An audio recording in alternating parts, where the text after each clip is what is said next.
Hello, and welcome to the Wreckage of Myth Drannor. My name is Chris, and I'll be your Dungeon Master tonight, and I use they/them pronouns. We're thrilled to be streaming at twitch.tv/rolltogetherrpg.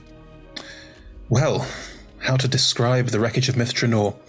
It's a love letter to computer RPGs of my childhood, including the Baldur's Gate series, the Pool of Radiance series, Neverwinter Nights, taking a specific location from Pool of Radiance, and then putting a modern spin on it. So the ancient elven city of Myth Drannor has been lost to time many a time, and is so once again.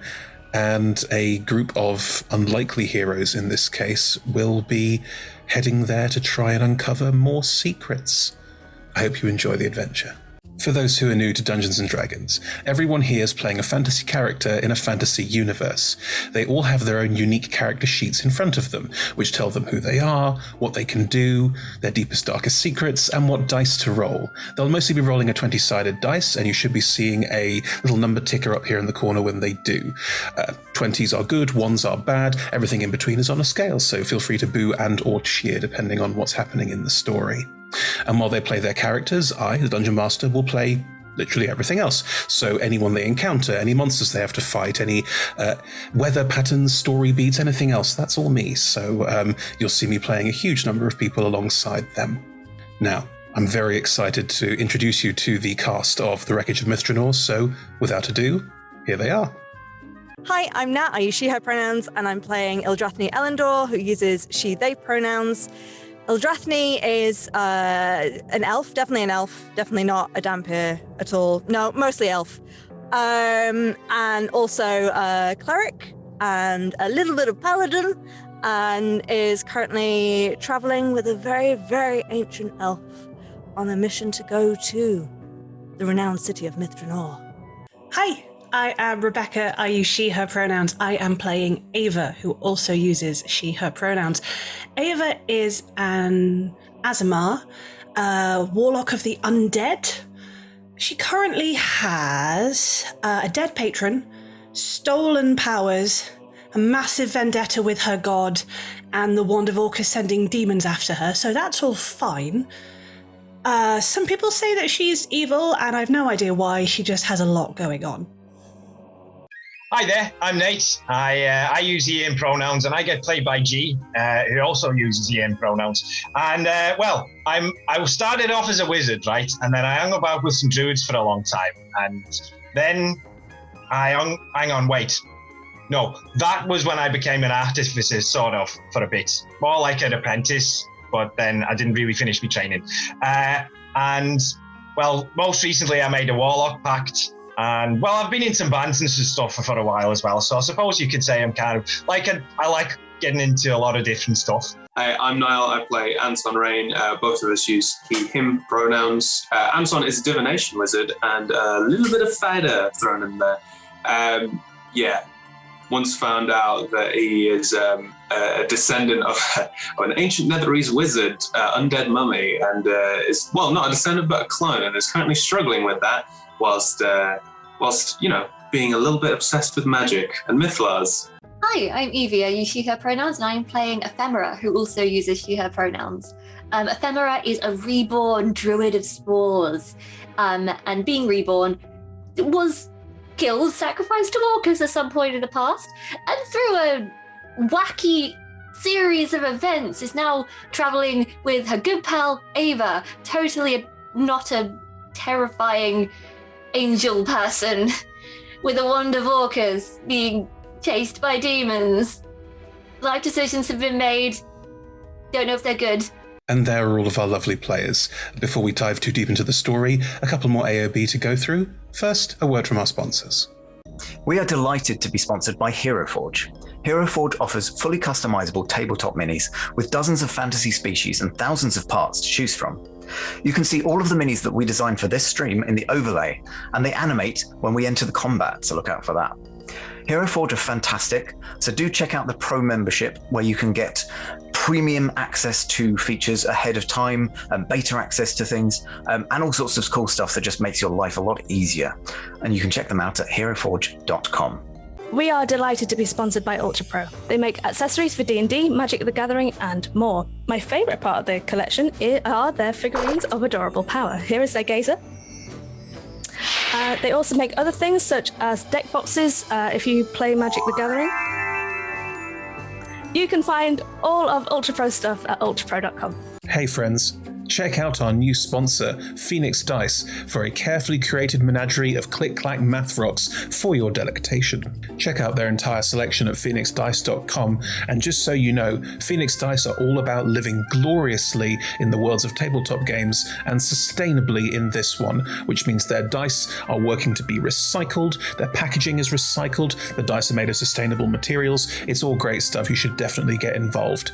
You can also join us today in chat with a chance to be in a raffle and win some Phoenix Dice of your own. Just put !dice into chat and you'll be in with a chance to win. We are proud to be sponsored by Alchemy RPG. Reimagine your gaming experience with Alchemy. They're focused on creating immersive, cinematic experiences everywhere you interact with tabletop role-playing games. Playing a game, creating a world, streaming, watching live games, discovering new content. Look at all the cool stuff that they are doing there. You can use environmental motion art, scene-based music, seamless character management to run your games over the internet, with upcoming features including homebrew content, streaming overlays, and spectator mode. So go and check out alchemyrpg.com. We're delighted to be supported by Idle Champions of the Forgotten Realms, a Dungeons & Dragons strategy video game that brings together D&D characters from novels, adventures, and multiple live streams into a single grand adventure.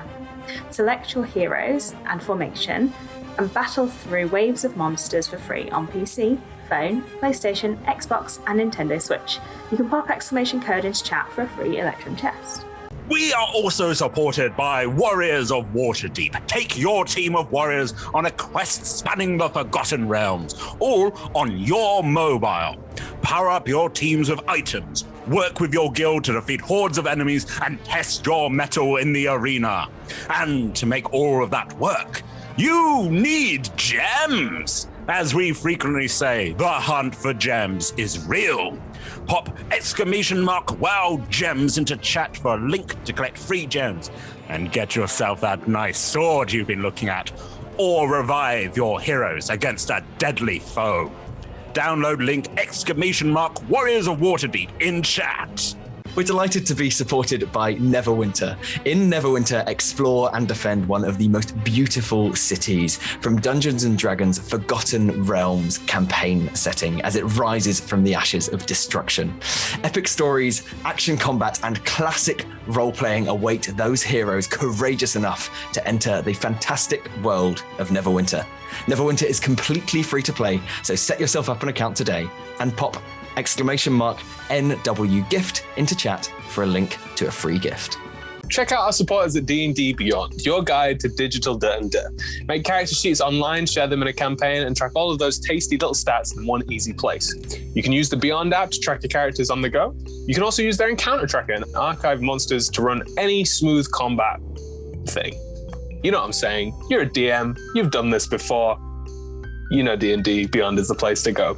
You can also check out our character sheets and ! characters in Twitch chat below. Check out our wonderful supporters, Elderwood Academy, who make beautiful bespoke gaming-themed gear, including hex chest dice boxes, spellbook deck boxes disguised as bespoke ancient arcane tomes, and scroll and codex dice tower and rolling tray pairings.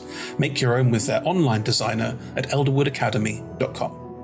This stream will run for 3 hours, and there will be a roughly 5 to 10 minute break somewhere near the middle.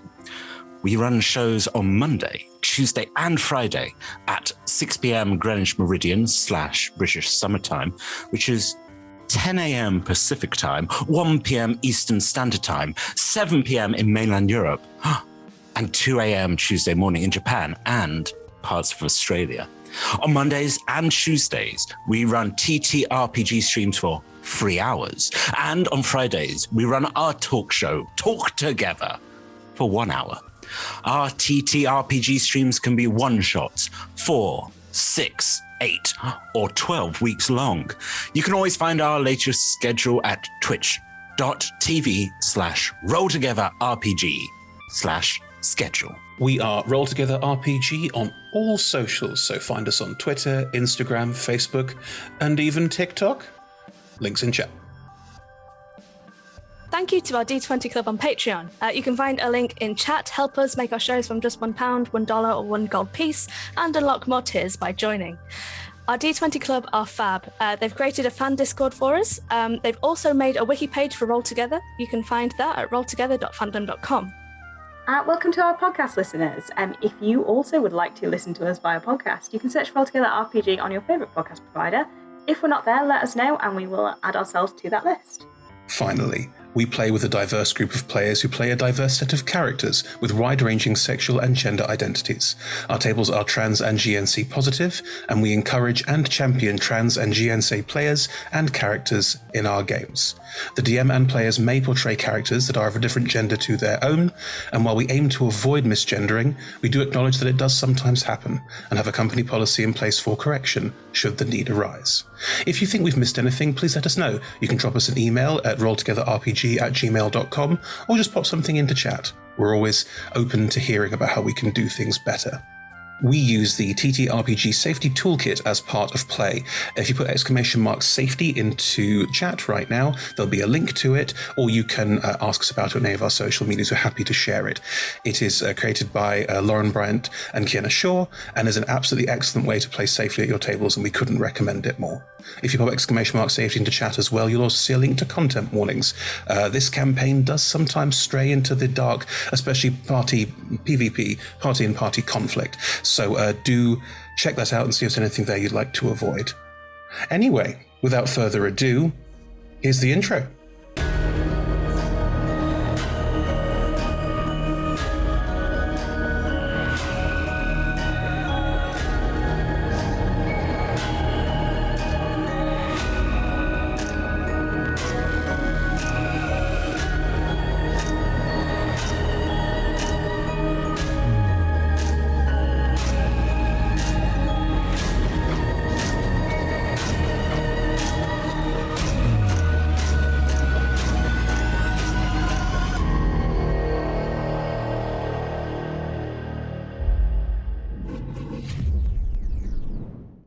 And welcome everyone to the first episode of The Wreckage of Drannor. Thank you for joining us for the next 12 weeks. It's going to be exciting, folks. Lots and lots of story and things to unpack. And because we pre-record our intros, we can dive straight in. How exciting. In the Sword Mountains, north of Waterdeep, south of Neverwinter, pretty much the middle of nowhere, Sword Coast, there is a rather strange phenomenon. For those who didn't see Sea of Swords Forsaken, an ancient Netherese city was crashed into the Sword Mountains at the end of the episode, as it took once again to the air, like the Netherese cities of old, but was then damaged from within, shall we say, and took a mighty plunge into the side of the mountain. Where it impacted, there is a giant crater, the parts of the city still roughly in one or two large pieces, but scattered as well, scattered over a wide range of the Sword Mountains, leading a lot of very important people to want to research more about this ancient civilization that so little is known about, and to try and steal potentially powerful things for their own needs. Either way, that was about 6 months ago. In that time, one large encampment, only really known as the encampment at the ruins of Aeoliant, or just the encampment, has been set in a rather pleasant wooded glade very, very close to the crash site, with pieces of Netherese City scattered all round. This campsite has been home to a few different power groups over the years. It is largely run by the Lord's Alliance, the collection of the cities of the Sword Coast who try and work together to keep things relatively stable, although other power groups has, of course, made their way in at various points in time.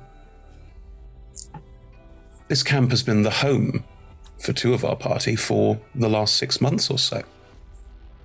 Where would we find Anton and Nate in this camp?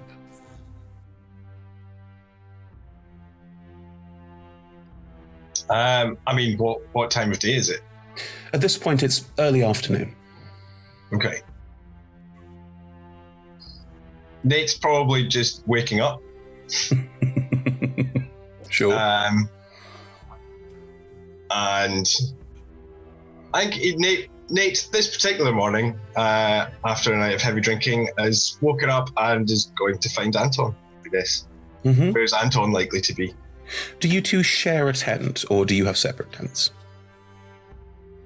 To sleep in, primarily. I imagined, how much of this city is, how wrecked are all of the buildings?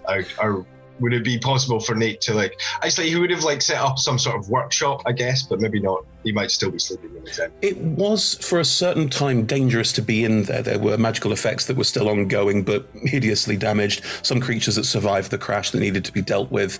So you probably took things from the ruin into this. It's a camp of tents. There are no permanent buildings in this space. You would have been offered your own tent. You could potentially have your own. For the first couple of months where you were still putatively under house arrest for your actions in Sea of Swords Forsaken, you would have been barracked in a tent. But now that time has passed and people have seen how much you are doing to help with this excavation, they are more likely to have given you some space, potentially even tents of your own, if you wanted. I don't think Nate would have necessarily pushed for a tent of his own. Okay. Niall, would Anton have pushed for a tent of his own? Yeah, definitely. Well, you can be heading for Anton's tent then. That makes the most sense to me. But he probably wouldn't be there. Right. Probably Nate knows that he's probably in the midst of the wreckage, either protecting the wards that he's cast around there, or still experimenting. If you were experimenting, what would you be experimenting with?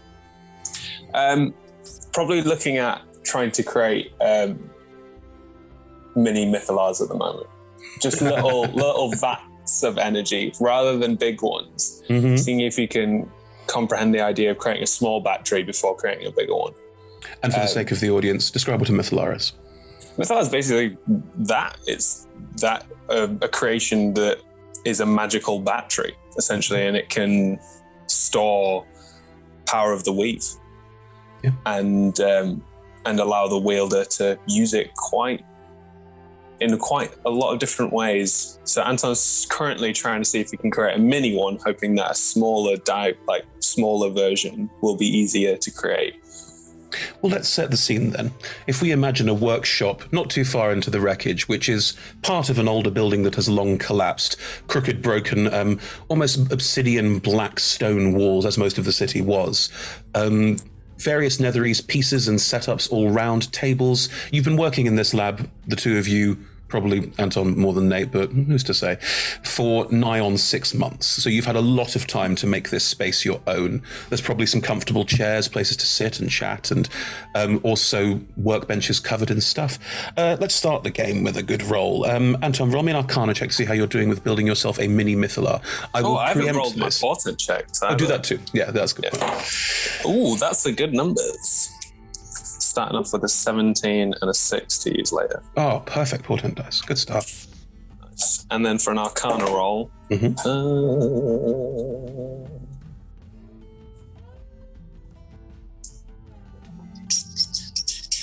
23. Nate, as you enter the workshop, Anton is still trying to piece together, using pieces of what you have found. The mythalar itself, as described at the end of Sea of Swords, was utterly destroyed by the crash. There's nothing left of it. But Anton and you have managed to dig through the ruins, as well as dealing with some animated spells and elemental monsters that remained. You've managed to find pieces. And Anton is currently tinkering with a lot of these small pieces, trying to fit them together in almost a complex puzzle or mosaic. It's 9 parts science, 1 part art, how this actually fits together and functions. And as Anton sort of sits back and the pieces float in front in the air, there is that dancing golden yellow light that you both remember having both attuned to the mythalar itself and seen its full power in action, that dances briefly between these almost scales of peace and tries to form itself together and then collapses in pieces to the desk in front of Anton.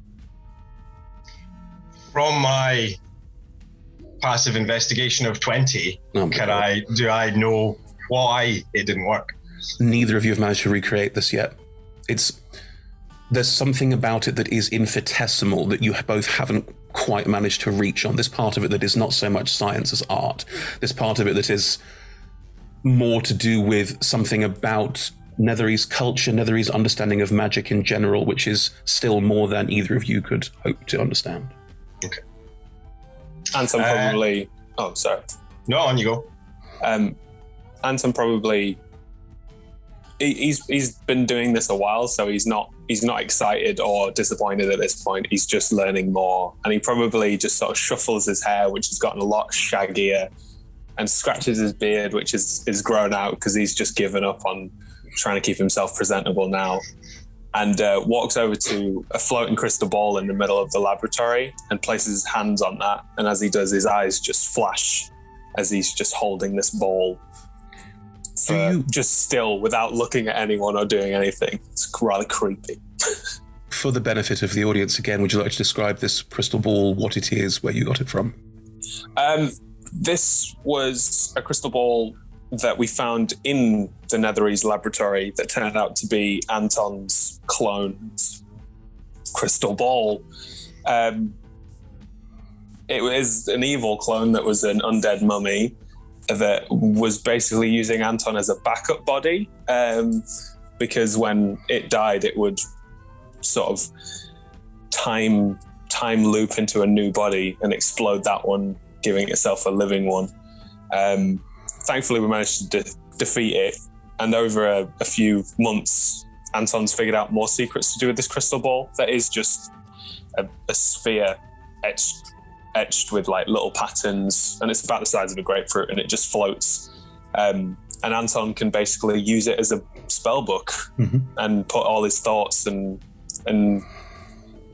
what he finds out into that ball. So it's a nice, secure place that nobody can find his notes. Yeah, it's not worrisome at all. Yeah. Nate, you're probably used to this, but you see it happen anyway. Yeah. While he's doing it, Nate wanders in and, hey, Anton, look what I got. And he's got, his left arm is now a tentacle, which has like a sort of three-pronged, like grabber kind of bits at the end, like fat fingers.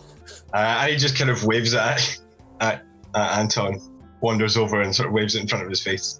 I think there's a while, like a good like minute pause while Anton's like eyes are glazed over, and then they unglaze and he looks and he goes, "Oh Jesus Christ, man, what's going on with you, man? That's not right, mate. Have you been it's fine. Like I had a night last night where I got talking to this, well, like sort of a god, but sort of like a primordial person. You know what? I never asked if they use fella or not. I should have. But point is, right, that they gave me this tentacle arm. What do you think? I thought we did discuss the idea of talking to, beings of unimaginable power being a bad idea, and especially if it was a trade-off for a limb. Well, like, it's not a trade-off. Like, I can have my normal arm back if I want. Are you sure? Yeah, I'm pretty sure. Like, I wrote this contract, right? And, well, I put a sort of illusion on it. And, well, he went for it at first, and then he rumbled me, but he thought it was quite funny. So he just gave me the arm anyway. So there's no repercussions about this at all? No, I don't think so.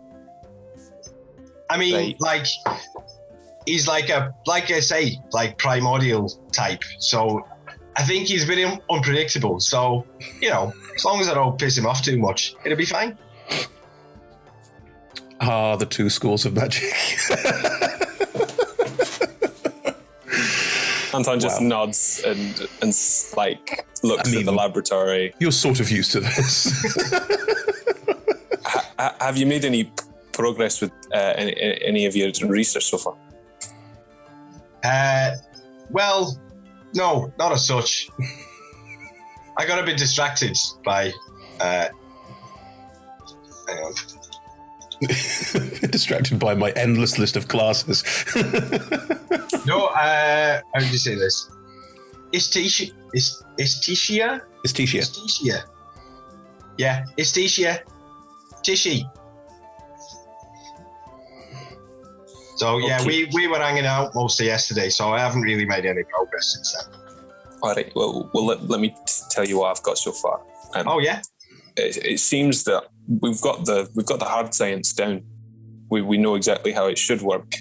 The problem is I think we just need to find some more notes within the city because the Netherese knew something we don't about magic. There is something that it's like a missing piece that you can see the whole picture, but there's just this black hole, and that's where the Mythala goes. Well, yeah, I think they knew quite a lot more about magic than we do. Aye, but why didn't they put it down somewhere? I mean, yeah. Excuse me. All right, there. Standing awkwardly in the doorway, as much as there is one, is an elven captain. They work for the Lord's Alliance, and they were your jailer originally. They were here to make sure that you two were doing what you're supposed to do and didn't leave because you basically parlayed your crimes, because they were crimes, for research time and working on this, making sure you shared the information. Since your crimes have basically been pardoned, thanks to all the work you've been doing, they still don't trust either of you at all. Oh, if this person, did you say? They, if they were our jailer in any way, Nate would have been constantly fucking with them. Like any paperwork than that, Nate could have like touched for a second, illusory script to change it. Yeah. Just like sounds, noise, like smells. Constant. They don't trust either of you anyway. You're just reinforcing how little they trust either of you. But yes, they have a gigantic greatsword on their back, and they're quite tall and quite buff for an elf. And they just stand in the doorway. May I? Hey there. Waving the tentacle. There's a look, a blink, and okay. And then looks their name? Captain Ormar, Aumar. Aumar. They look across at you. You would also both know they are nowhere near as skilled as either of you. It was very much a you'll do what we tell you to do, or I'll write a very firmly and sternly worded letter. Like they had authority, but they had no ability to stop either of you if you wanted to. Onmar, would you like a coffee or a drink? It's fine. There's a visitor. My unseen servant's just like holding a coffee and just like nudging it towards him. They reach out and just thank you. You've got a visitor. Someone come to see. Well, both of you. Anton tenses up. Has the Arcane Brotherhood been around anytime soon? Oh yeah, they have. Yeah. They popped in. Okay, yeah. Anton tenses right up. Anton has history with the Arcane Brotherhood and is not all positive. Would you like to come with me? I've put them in the command tent, and we can you can have your conversation there. I think. Right. Yeah. Roll me an insight check, both of you. Oh, no. Oh no, I'm a potato. So that's 14. Great. I got +1 for a 16. Oh! You both know Captain Ormar quite well, and they are quite redoubtable. They seem put off, slightly out of sorts by this. Something about this is making their skin crawl a little. Anton's going to assume the worst. Good. I believe you. So, who is this? Who's this visitor? It's an elven dignitary. They have something they want to talk to you about. It seemed important. They're very old. Very old. So is that why you're like a bit on edge because of old elves and that?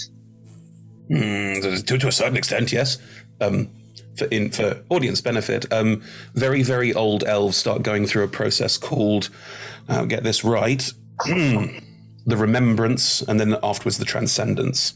It's when their soul starts getting marked for death, as in you've had your time, and they start remembering their past lives. Elves have a reincarnation mythology, and because of that they start to behave a little oddly, and old elves are either revered or seen as a little bit scary and dangerous, and this one seems to veer on the scary and dangerous side. How much would Nate know about the remembrance? Roll me a history check. You're very widely read. So that's 14 again. A little, not a huge amount. You've not delved into it at any great length, but you're aware that elves believe in reincarnation, and you're aware that elves get past memories. You're aware of the concept of that.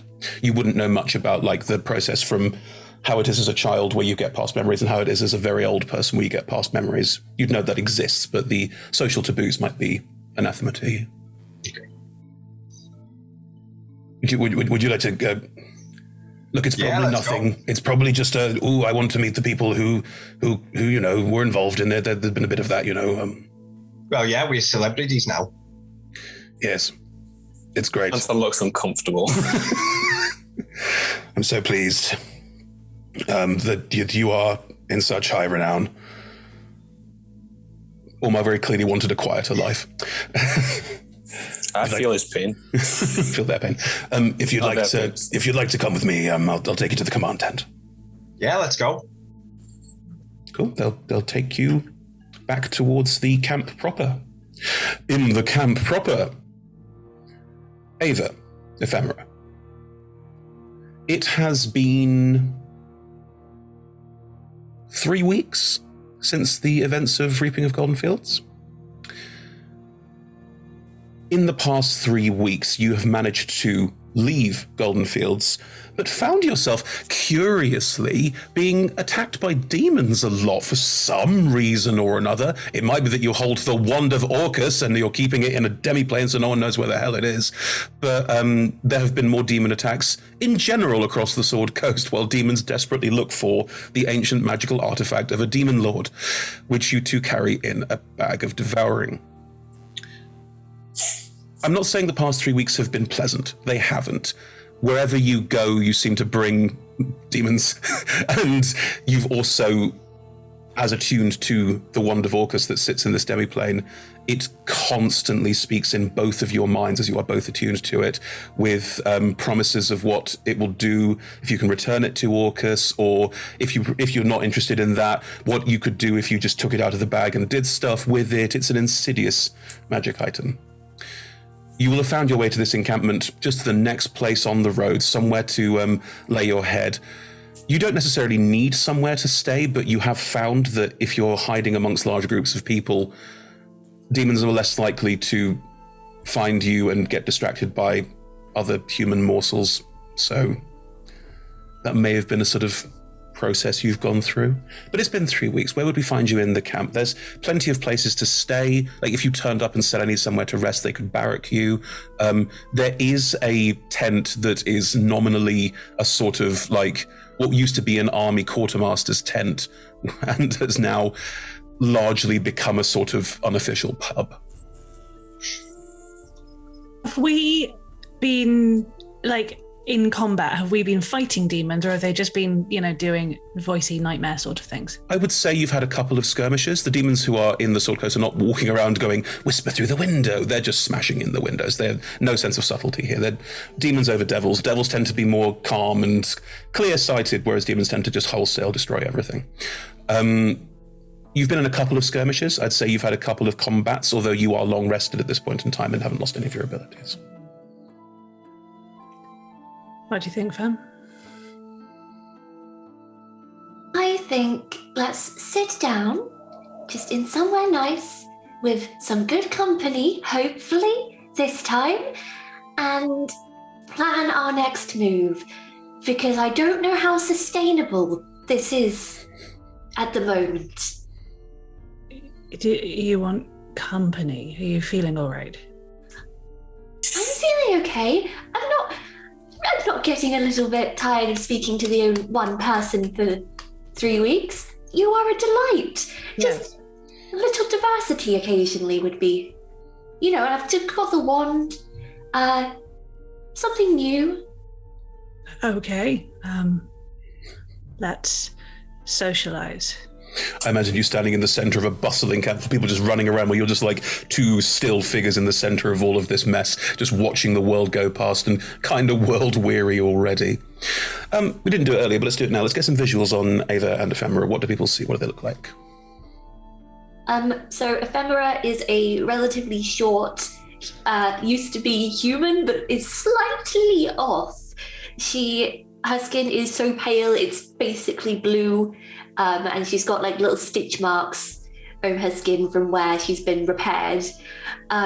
She has long ginger hair in a plait and a very dirty Victorian nightgown and bare feet, with a staff and a very wide-brimmed hat. Very mushroomy, very overgrown.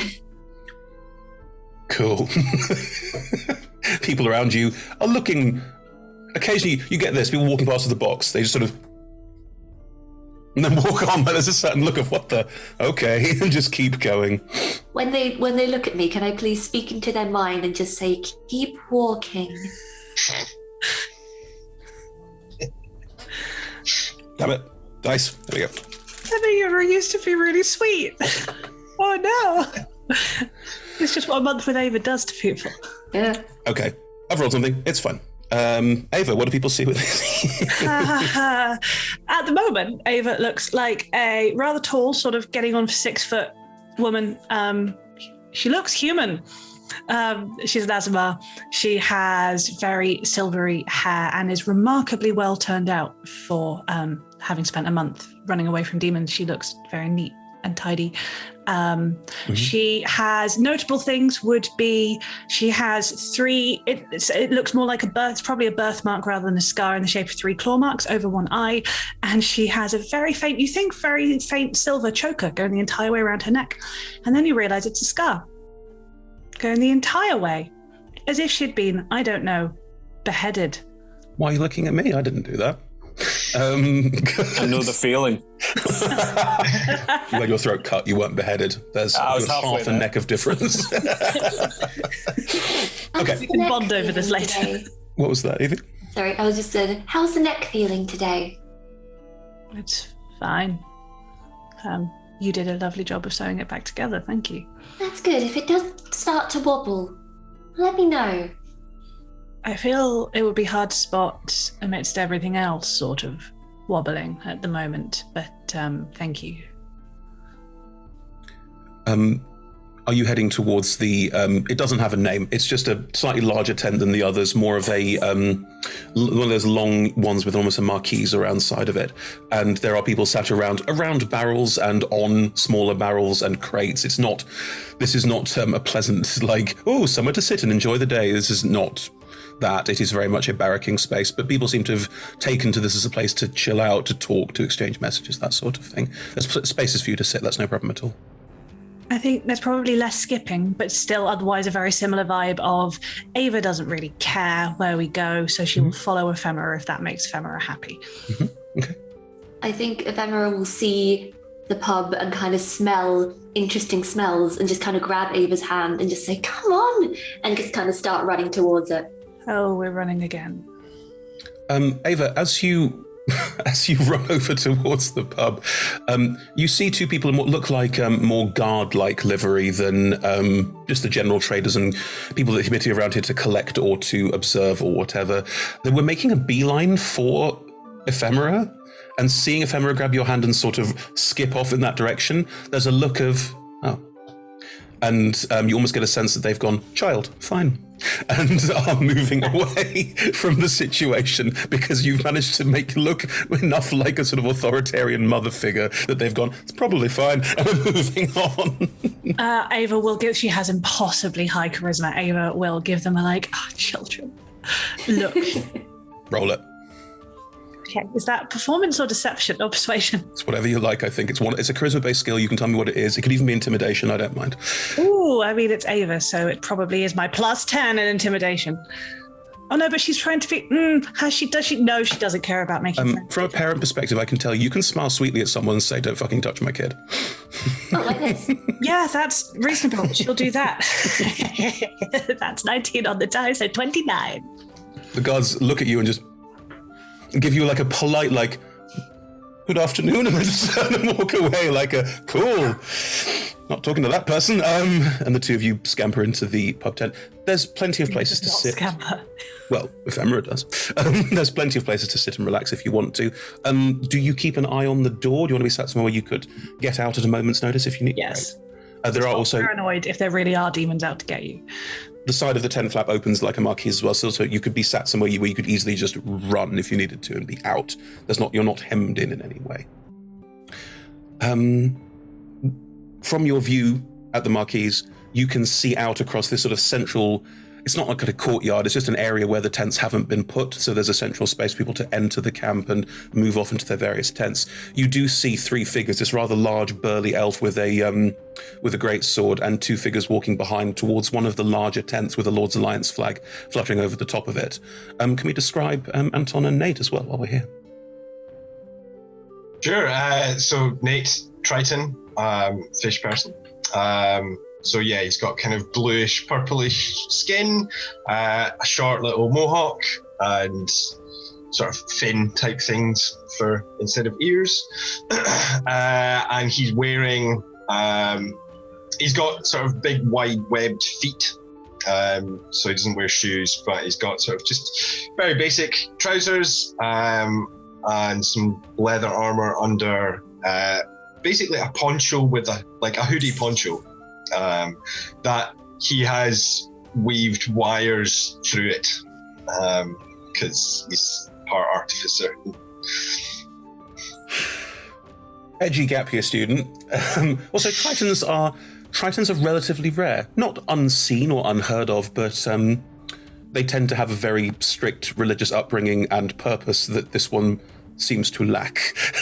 So you might know that, you might get that. And Anton? Anton's human male with darkish brown hair.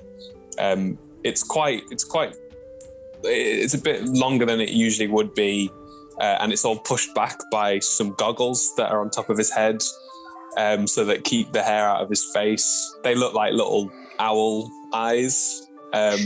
And he has like a bit of an unkempt beard, which he's still scratching because he's not used to it. And he wears leather armor, kind of like a mercenary. And then over that is a very similar kind of poncho shawl cape to Nate, except it's blue with golden patterns that are the whole cape's dirty now. It's just not been well looked after. And he has a sword and a shield on his back, and around him is this glowing orb, and around his fingers is a golden ring that spans like two fingers, very much like the Doctor Strange ring. Golden orb's probably the most noticeable thing, because it just sort of floats and follows you, right? Like it's always there. Yeah, it kind of circles him. Like a massive iron stone. It's a gigantic grape-sized iron stone. And occasionally it'll like bonk into things on the like if there's a banner, it'll sort of like bonk into the staff and then go around. It's very gentle though. It's like and you even hear the boom. I want everyone to remember that Anton always has a grapefruit-sized glass ball just bobbing around behind and clearly being a bit dim, just going going around again. I want you to imagine that voice every time. That's exactly what it sort of sounds like. Right. I think, there's probably like some invisible books being held, just carried along next to him. And he's walking. You see what can only be described as the lefty-leaning stylings of two very obvious, powerful arcane casters. In fairness, Anton does look like a soldier. He looks like a mercenary. It's just strange that he also has a glowing orb around him. That's fair. Nate looks like he should be selling mushrooms at a festival. Yeah. Mushrooms, you say? But the two of them enter this large tent with the larger elf, and you'd notice them because they stand out. Most people here, they're not the most like super powerful people here to make an important point. They're just people getting around their day, mostly salvage, it seems to be. People picking up and selling various broken geejaws and gadgets around. There's a lot of small trade booths open and that sort of thing. Anyway, Anton and Nate, you enter the Lord's Alliance tent, the command tent. The tent itself is one space. It's not cordoned off in any way. There's a large table at the front, which you know was used as a war table, but there was no war. It was just a place to keep maps and to try and organize everyone to get things sorted. There's still maps on the table, weighed down with rocks at various points, so that because there's too many of them to hold in one space. Inside the tent, sat on a stool, not on the far side of the table, sort of almost off in a corner. They just found a stool, moved it out of the way, so that just to be out of the way, is an ancient elf. I'll get to them in a second, because standing behind the ancient elf is Nat. Hi. There's another elf, but they are standing. I think if you picture the classic image of like holy warrior, like plate mail, skirts, it's all kind of whites and metallic teals and pale blues and that kind of thing.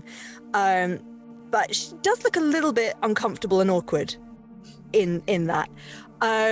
She's got like mauvey, pale pinky grayish skin. The elf ears, they've got little trinket ear cuffs on that in silver that look kind of like flames, and this shock of white hair that is very neatly tied back in a bun, but it's been done in a slightly elaborate, pretty, there's braids involved kind of way. Big flowing cape. Also has a shield and a big fuck off hammer. What's the symbol on the shield? It's hard to see, actually, because unusually, with everything else being so pristine looking and well looked after, the shield actually looks a bit scuffed and covered and has not been cleaned up as well as you might expect. So it's possibly hard to say without looking at it closely. Are you trying to hide your thing I don't want to say out loud in case there's a spoiler involved here? She's looking quite serious and a bit shifty, and trying not to make eye contact with people for too long. Gotcha. Then never mind. There's an ancient elf with another, again, very buff-looking elf standing guard with them. I mean, she has armor on her arms, but you get the sense that if she didn't have armor on her arms, she would have arms. The arm, the metal. As opposed to legs. the metal flexes slightly. The older elf will look up and look at both of you, and they wear a sort of combination of burnt umber, orange, and brown robes. It's all very stylish, but it is old-fashioned. You rolled a 14 earlier, Jay, I'll let that carry.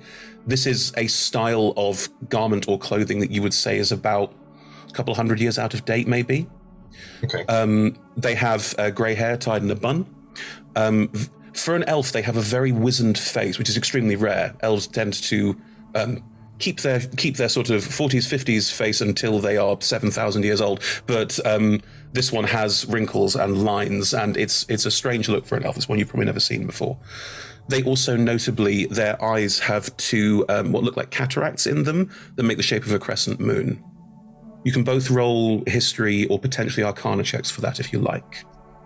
Because you are very learned and very, they say wise. You're not wise at all, you're intelligent, that's the point. It doesn't matter what I roll. I got a natural 1. For an 11. Let's throw that one, mate. I got an 18. 18. Anton, you're probably a bit like, whoa. Like, there's probably, like Omar had, there's... I think just straight up intimidated. I think let's call a spoon a spoon. Something about them like, is... I don't want to be here. Like, that feeling you had from earlier, this is definitely the worst thing is about to happen. They're old, but they're also...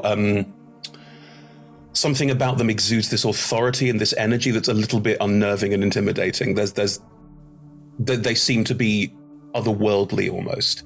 Nate, you remember a bit more what you read about the transcendence. Crescent cataracts in the eyes mean that the elf is not only ready to transcend, but probably should have done a while ago. Like it's supposed to only happen when they're in reverie, which is the elven version of sleep. 4 hours of light rest instead of 8 hours of sleep. But this person seems to have them perpetually. To give you a sense again of how old this elf is. They will stand, leaning on a staff with a little orb on top. Thank you, Captain. That's, What hand are they using to lean on their staff? They're right. Okay.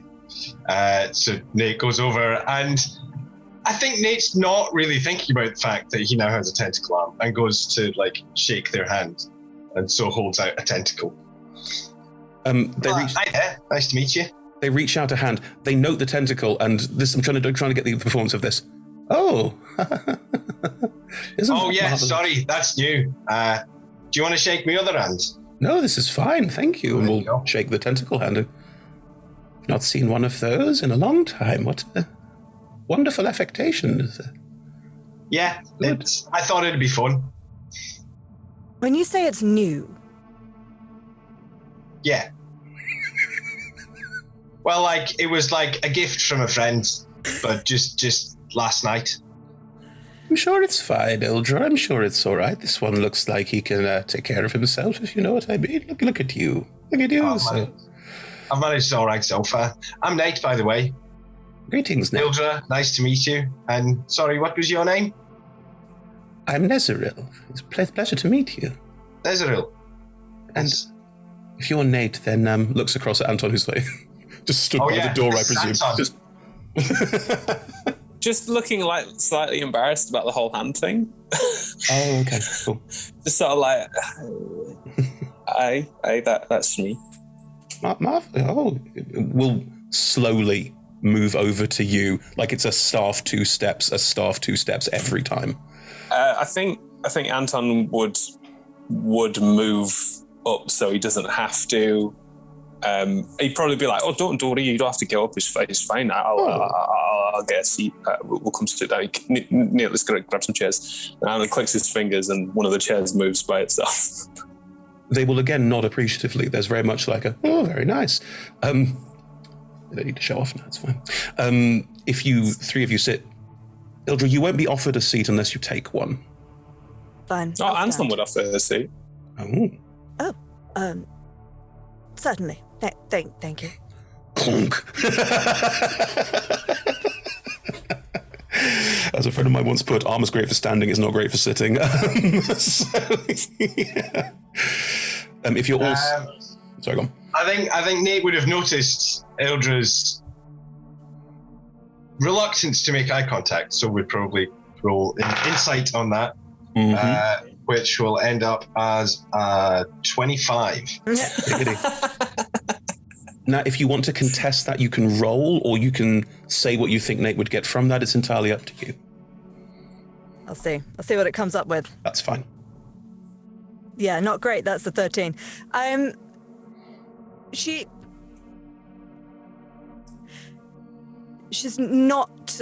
She's just not trustworthy of people that she's not met yet. But it's. You possibly get the feeling that it's not necessarily that they don't trust other people, but they maybe don't trust themselves. Okay. Ooh, it's a deep opening. It's great. Good to know. All right. I think also now that you're in relatively close proximity to Ildra, if you haven't tried to cover your mouth at all, Ildra has very prominent fangs. They're trying to keep them out. I think with the awkward interaction with Nate and the tentacle possibly would have had a bit of a... Yeah. Trying not to keep the mouth open where possible. These boys have insane investigations, so I think they're going to see through it pretty quickly, but yes. But if you're all sat... if you're all sat around the table, and Captain Orma was stood by the door and is watching all this and has just quietly gone, nope, and noped out of this situation entirely. They were clearly uncomfortable with the whole situation to begin with. So, you boys, as far as I understand, have been very busy, haven't you? Yeah, well, we've been having a look around, seeing what we can find, What brings you here? I'm, twofold, honestly. First, I'm a scholar. I am particularly interested in the fields of mythals and mythalars, and Anton sits up a little. therefore the knowing the you two to be the preeminent, if not study, of this, or potentially even the only ones who have, if I hear correctly, attuned to a mythalar for the past couple of 1,000 years. Would that be accurate? Well, I can't speak for anybody else, but yeah, we did. That's good. It's very good. They are notoriously difficult objects to control. Yeah, they are. Good. Nate tries really hard not to look over at Anton. He's got a bit of a smug grin on his face. But... Anton's heard this a billion times. Anton just keeps looking straight ahead. I think for maybe the first couple of months, Nate probably was like little digs, and to him it was just a jokey thing. But then at some point he was like, "Oh no, I've taken this too far. I need to stop." Do you remember that time you nearly destroyed the universe? Yeah, go on, make us a coffee then. Yeah, that kind of thing. I am going to insight check this. Oh, please do. Yeah. The situation. Oh no, that was terrible. That's only an 11. Still looking That's at probably the ground. enough for Anton. Anton's got like a -1 to his deception, probably. If you want to roll it, go for it. I have a -1 to my deception. I'll just give you that Anton. Clearly things didn't go as well for Anton as they did for Nate. No, I think it's fair that Ildra could look at these two and go, right, and you can get the measure of the two of them pretty quickly. Like, they're not, these two very much wear their hearts on their sleeves. Yeah. Good. Well, that brings me to my second reason why I'm here. My home, as once was, is currently in a situation involving mythalars and mythals that requires people of your august knowledge and ability to help potentially solve a problem there. I'd like to hire you. Sorry, your home has a mythal, did you say? I'm from Drannor, Cormanthor as I knew it, but I was born there, I was raised there, I was forced to leave during the Weeping Wars, and I would very much like to go home. The floating ball makes a beeline for the table, and it just lands under Anton's hand as he's like making notes just in the orb whilst having his conversation. So, Miss Drannor, you see, and his hands are like tapping the the orb almost like a keyboard. Yeah. Well, as it is now known, yes. How well known is Drannor? How familiar? Drannor has a similar concept to us in our world as Atlantis. Like, you know that it's real, so not like Atlantis at all, but Whoa. but it is also, it's shrouded in mystery. It was protected by various weird magics over the years. It was taken over by demons, by devils, by all sorts. It is a lost city as far as you can think of a similar example that you'd like to think of a real world example. You would potentially also know that recently there was some ruckus over there, but unless you want to roll for it, I can't give you the details. Well, I'll roll for it. All right. Ildra, you already know all of this, obviously. 17. Okay. 26. Anton, you're aware that Drannor had some weird things happen to it recently, and you're aware that there was something to do with Netherese things involved with it as well, but you've been kind of focused on the here and now recently, so it's like history to you. Nate, you heard in a pub, of course you did, over beers, in conversation with other people, Drannor was starting to reform about 100 years ago, starting to become a place elves could go and visit again and stay, and the mythal had been repaired. Mythal is like a mythalar, but slightly different. We'll get to that in a second. But there was a war about 10 years ago, and a Netherese city literally crash-landed into it and destroyed it. As far as anyone knows, it is a wasteland because no one's been back since. Right, so you're from there and you want us to go there with you and Yes. try and fix up. I am given to understand that when the city of Shade, Thultanthar, crashed into Drannor, yeah, I heard about that. Its Mythalar reacted with the Mythal that is there, causing some kind of immense magical conflagration. Now, I am a scholar and someone who wishes to know more about these things, but I'm also saddened for the loss of my home. I wish to return. I mean, that makes sense, I guess. It would be an unknown area we travel into. The Mythal's corruption from hundreds of years ago that stopped teleportation magic persists after this latest attack on it. Once passed through, it cannot be passed out of again. I'm asking you to come with me, potentially to solve this or never leave. So you don't really know, like, what it's like inside? No, I do not. But I did grow up there. I have a certain understanding of its ways and what it used to be like anyway that might be of some service, and I can't stress this enough. I want to go home.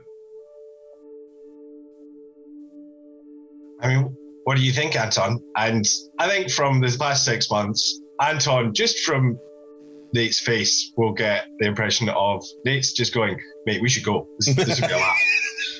This sounds go shit here. Probably for the first time in like 4 months or something, when we probably had a bit more excitement when exploring the Netherese city and probably looted it fully. Anton's probably been like really invested in working what we have. And every time you said, let's go on an expedition, has been like, okay. So the first time in months, Anton looks at you with the same fire in his eyes. And he's like, so what can you tell us about Miss Drannor?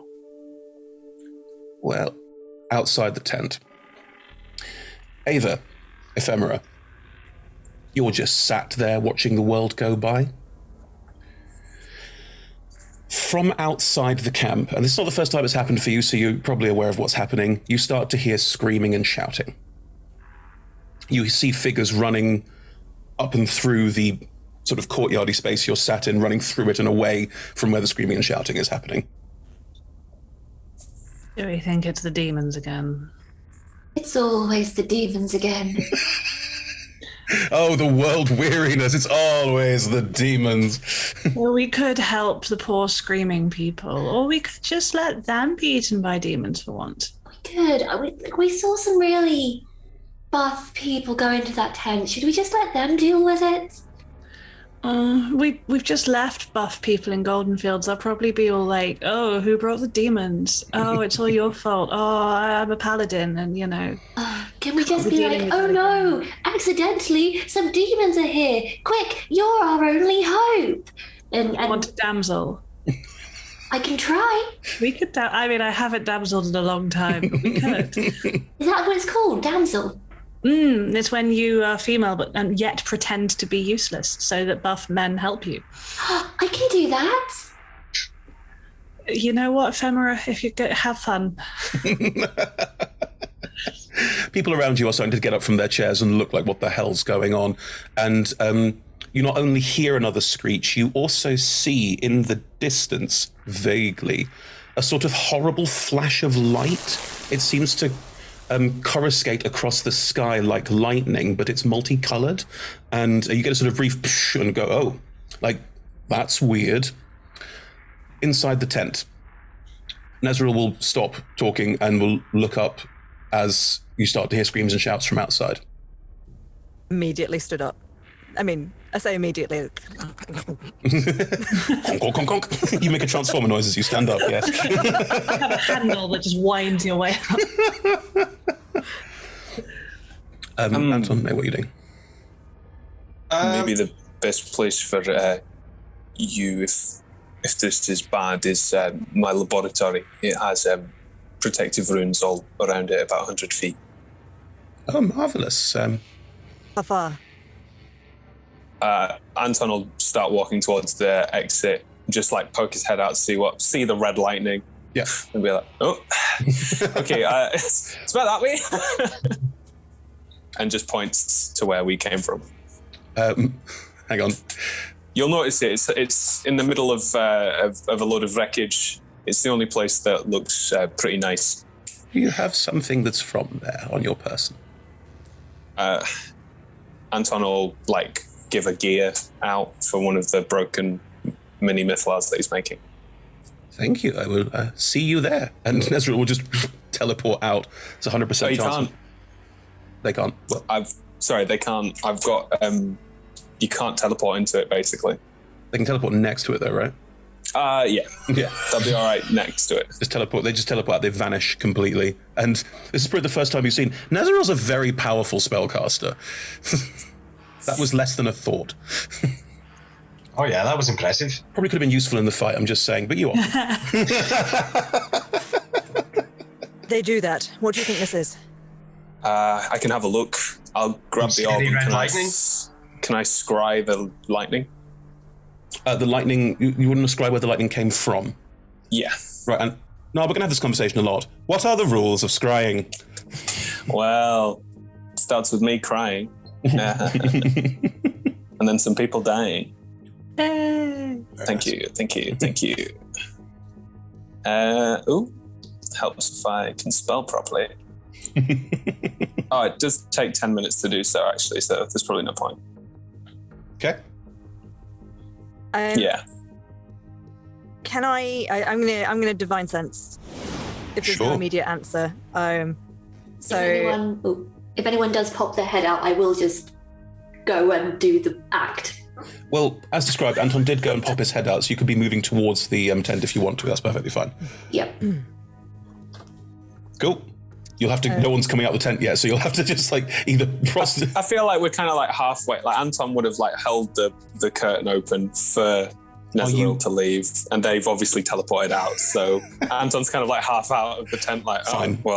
Now I feel sheepish. Ildrathni, your divine sense. Are you doing it as you step out? Because that way you can get a better sense of the situation. Yeah. So walking out of the Anton's held the curtain flap, the tent flap aside for Nezril. Nezril's disappeared. Eldrathni's just great, walk through. What's the range on divine sense? It is only 60 feet, so it might be not. No, it's fine. At the very edge of it, there's a sort of pathway that leads up through the tent to this central space. You get 1, 2, 3, 4, 5 fiends. You get that fiendish sense from them, but you also just about get the hint of a 6 as it ends. So there's more coming. There's a lot coming up this path, basically. And presumably see ephemera. Yeah, ephemera, what are you doing? I'm just going to be turn around and just go, oh no, the demons are attacking. Oh, if only someone big and strong could go and beat them up. Roll a performance check with disadvantage for the thumbs up at the end. Ava behind ephemera will go, yes, we're so helpless. All right, it's a flat roll now. Oh, it's a flat roll now? Yeah. Well, I already rolled twice, so I'll just roll again. Just roll again. That wasn't good. That is a 7. Ildrathni, what did you roll? An insight check? I think I saw a 10. Not one. Oh, wow. Oh, no. Ephemera needs help. Oh, this poor... No. Oh. Ephemera has pinged on my divine sense as Ephemera's undead. Yeah, it's true. That's doing, help me. So I think Ildrathni... Oh, no. PvP starts early. Good. Nate has also witnessed this while walking out. And, I've got a passive insight of 18. Can I just... is Ildra going to... What's Ildra doing? Ildra has got the shield, picked up her giant warhammer, is just pointing it at Ephemera. Fiend, what are you doing in this camp? What is your purpose here? So Nate runs in front of you. Whoa, hang on a minute. I think there's been a bit of miscommunication. Like, you don't see. I don't think you really need that much help. Come on. As the second that Ildrathni has pulled their hammer, Ava has probably just gone, yes, we're so helpless, pulls her face into form of dread, and will just move in, like push Ephemera behind her and just be there. Are you connected? Nate will wave the tentacle in a friendly kind of way. Hello, I'm Nate. I don't think we want to be fighting right now. We should probably fight those things over there. Should we fight those things over there, or do I need to talk to you and your hammer? You're not connected with them. With whom? The fiends that are on their way. Absolutely not. Roll a deception check. No, I think this person's just a bit undead, and like, no offense, but Caddy, so are you. Anton starts prepping fireball. Are you dead as well? It's so lovely to meet another. I got 26 on my deception. 16. They're not involved. They just happen to be there. As you're all having this standoff, you will hear roars and shouts. Anyone here speak Infernal? I currently... Yes, Nate does. Now, Ava and Ephemera, you do speak Infernal automatically because of the wand. Nate also speaks Infernal. Fascinating. Yeah, Nate learned Infernal as, during his studies going through his heavy metal teenage phase. Unbelievable. Anton, do you speak Infernal? I can currently read Infernal. Speak it then. Nat, does Ildrathni speak Infernal? Nah. Okay, then Nate, you're the only person who would possibly get some more out of this if you want to.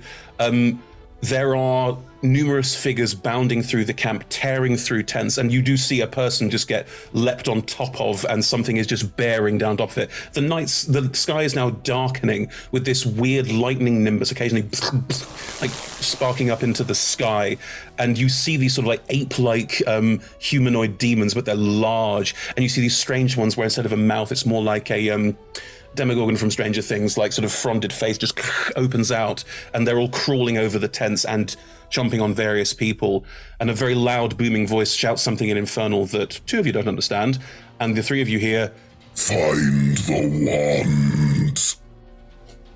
I'd like you all to roll initiative, please. Sweet. I went on the floor. Excuse me. I was too enthusiastic. Oh, it's right under the desk. 20 for Ava. 20. 19. 19. Oh, no. 19 for Nate as well. 19 for Nate as well. Dex off. Who's got the higher Dex? Oh, it's definitely Nate. Yeah, +3. Cool. Scale that down. No? 22. 22 for Anton. Some great rolls. Fireball just for you. As common as that. Evie. 12. 12. Great. Thank you, everyone. Right.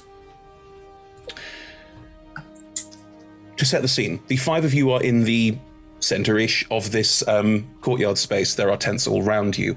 To the south of you, there are quite a few tents with a lot of people running around scared and terrified. In between them, you've seen these two different types of demon, one very large and ape-like, and one smaller and lither with a face mouth that opens up in various fronds. You can't see any eyes.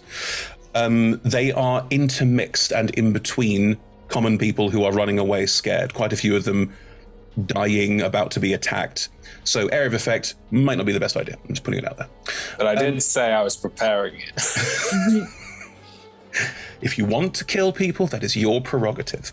Anyway, Anton, it is your turn. You can see this in front of you. You also heard a much louder, bassier voice from further back where you saw these lightning things coming, but you can't quite see whatever that is yet. Guess I'm gonna have to not cast Fireball. What's the point in even being a wizard? Yeah. What's it going to be? I think Anton's going to see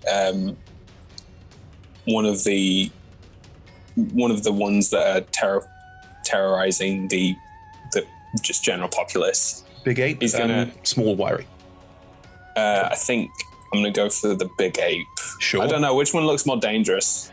I mean, the big apes are clearly more like destroying property and breaking stuff up. They're bigger, they're faster, they appear to be more physically threatening. The smaller ones appear to be more like going around killing people and looking specifically for people. You also see some people staggering away, vomiting, looking like they've been infected. All right, I'm going to get that one then. Okay. If that one's actually doing human damage rather than building Either are great, but other. No, but you know what I mean? Sadistic over, just having a fun time. I'll take the sadistic one. Okay. Yeah, he runs over and I think he screams at Nate as he's going. He's like, I don't know what's going on with these two, but you can feel that. And then like, sorry, excuse me, as he runs past the faceless one. They've just torn her face off. And then he pulls out his sword, arms his shield, and whips his sword up. And this, I'm going to cast Tasha's Mind Whip. Ooh. On the lither one. What do I roll? What do I roll? Make an intelligence saving throw, please. No. That's a 10. Beautiful. It takes 3d6 psychic damage, and it can't take reactions until the end of its next turn. Cool. However, on its turn, it can only move, use an action, or use a bonus action. And it can only do one of the three. Cool, okay. And yeah, the spell kind of looks like his eyes glow blue, and the sword sort of whips into a blue frenzy, but then seemingly does nothing. And then the creature takes the psychic damage. Oh, cool. Okay. But he does whip it it looks like he's just whipping thin air, doing nothing. In his eyes, he can see everything. Nobody else. There's a faint from somewhere. To be fair, the sword probably makes a whipping sound because it's a rapier. Oh, cool. Okay. That is 11 psychic damage. Very nice. Yeah, 6 plus 5 is 11. That's correct. Cool. And it can only take an action, a bonus action, or move. It can't do any of the above. Can't do anything else. It can't do any reactions either. Does it get to save again at the end? Does it get to save again at the end of its turn, or is that just it? I think that's just it's only one turn, basically. Only one turn. Okay, cool. Yeah. Right. It's one round, so... How much further ahead than the others have you run to be sort of... Well, like 10 feet I ahead can of them? only move 30 foot, so I imagine... I didn't think Ephemera and Ava... Ephemera, sorry. Ephemera and Ava were that far from us, so he's probably run up to them. So you're like near Ephemera and Ava. Okay, that's fine. He's like trying to pretend that he can't see the face, but he can. That's a good point, actually, Rebecca. Has Ava used Form of Dread already? Is it active? Yeah, as soon as Idrathni threatened Ephemera. I am happy for that to already be active. That's no problem at all. And how you have just torn your face off, like in Face Off. It's not the skin goes off. It's a shift. She just pulls it down and it sloughs to the side, and not sure if that's better or worse. And it's very like it looks suddenly papery thin, and behind it you can see the like outline of very sharp mottled green cheekbones, and like the whole bone structure of her face changes into something much more alien and haggy. Yay! Does it look kind of like you're wearing a people mask? Little bit. People made of paper. Yeah. with a super creepy like alien underneath. I've got my people mask on. That's your movement and action. Anton, any bonus actions? I think I'm hot out of luck of bonus actions, really. I mean, I could waste an action surge, but okay, doesn't see the point. No. Right. In which case, Ava, it is your turn. Do these demons... We've fought a lot of them, so I'm hoping this is okay to ask. Do they look resistant or immune to necrotic damage? The ones that are resistant or immune to necrotic damage tend to have some kind of very strong necrotic aura about them, so they tend to exude necrotic magic. These ones appear to be more like shock troops. If there's a more attack, destroy, they appear to be heavies. Lovely. Another question. I have Innovate, and I'm not sure I've ever used it before. It doesn't say what happens when the target dies. Innovation, I think. It says that the spell ends if you use your action to do anything else, if the target's outside the spell's range, or if the target has total cover. I'm wondering if, like Hex, you can swap it over to someone else when the target dies. Creature. No, you target the creature. Sorry, this is not No, interesting. it's totally fine. No, it's just rules. Rules are not necessarily interesting, but important. No, you can't move it. Once it's hit something, it is attacking that thing until it is dead. Cool. And I haven't lost any hit points yet, so let's have not. not do that. Oh, let's do a new thing because it's cool. I am going to use my 7th level Mystic Arcanum to cast Crown of Stars. So, Okay. Now, this morning, as I was starting this encounter, I thought, should I stat it up or stat it down? Up. Up's probably best, yeah. Ava's pissed. She's just arrived and just sat down, and someone's already thrown a radiant hammer in Ephemera's face. This is not a good day. Thrown is a strong word. Pointed. Brandished. Violently pointed. Yep. So 7 star-like motes of light, because it is Ava's spell, and her patronage is now weird. Rather than lovely radiant light, it is more like with that petrol sheen of that kind of steel grey with a rainbow across it. So I will do that as my action, and as a bonus action, I will send one of them towards, one of the small ones doing the people infecting deathy stuff. The same one that Anton struck, or a different one? How poorly is the one Anton struck looking? It looks like it's got a profuse where it would have there's some sort of ichor running out of the central, or probably mouth in the center of its face, but it doesn't look that badly hurt yet. So not last legs, then yes, let's hit that one. Cool. That is a 21 to hit. Absolutely hits. I love plus 12s. And then that is 4d12. I never get to roll d12. I know, it's a rarity. That's a 10. And an 8 is 18. And a 5 is 23. Ooh, and an 11, 34 points of damage. That's one of the 7 used now. I can just do them as every bonus action. Yes, you can. Crown of Stars is amazing. This one that was sort of something hit it, but you can see there was this whipping noise from the rapier, and something clearly affected it. And then suddenly, boom, goes flying back. This bolt of it is radiant energy, but weird radiant necrotized energy, just pushing it back about 5-10 feet as it goes arse over heels behind a tent. It's not dead, but you've significantly wounded it. Please, can it make a wisdom saving throw? It can certainly try. Nope, that's a 6. Cool, it is frightened of me. It already was. Only till the end of my next turn. Yeah, it's definitely sitting there with a kind of, you can't see this behind it, it's just a, what the heck was that kind of vibe about it? With just that little bit of pond water dripping from her mouth, just gives it a little... Good. Any movement you want to take them? Does Ildrathni look like she is going to fight the demons, or is she still a threat to Ephemera?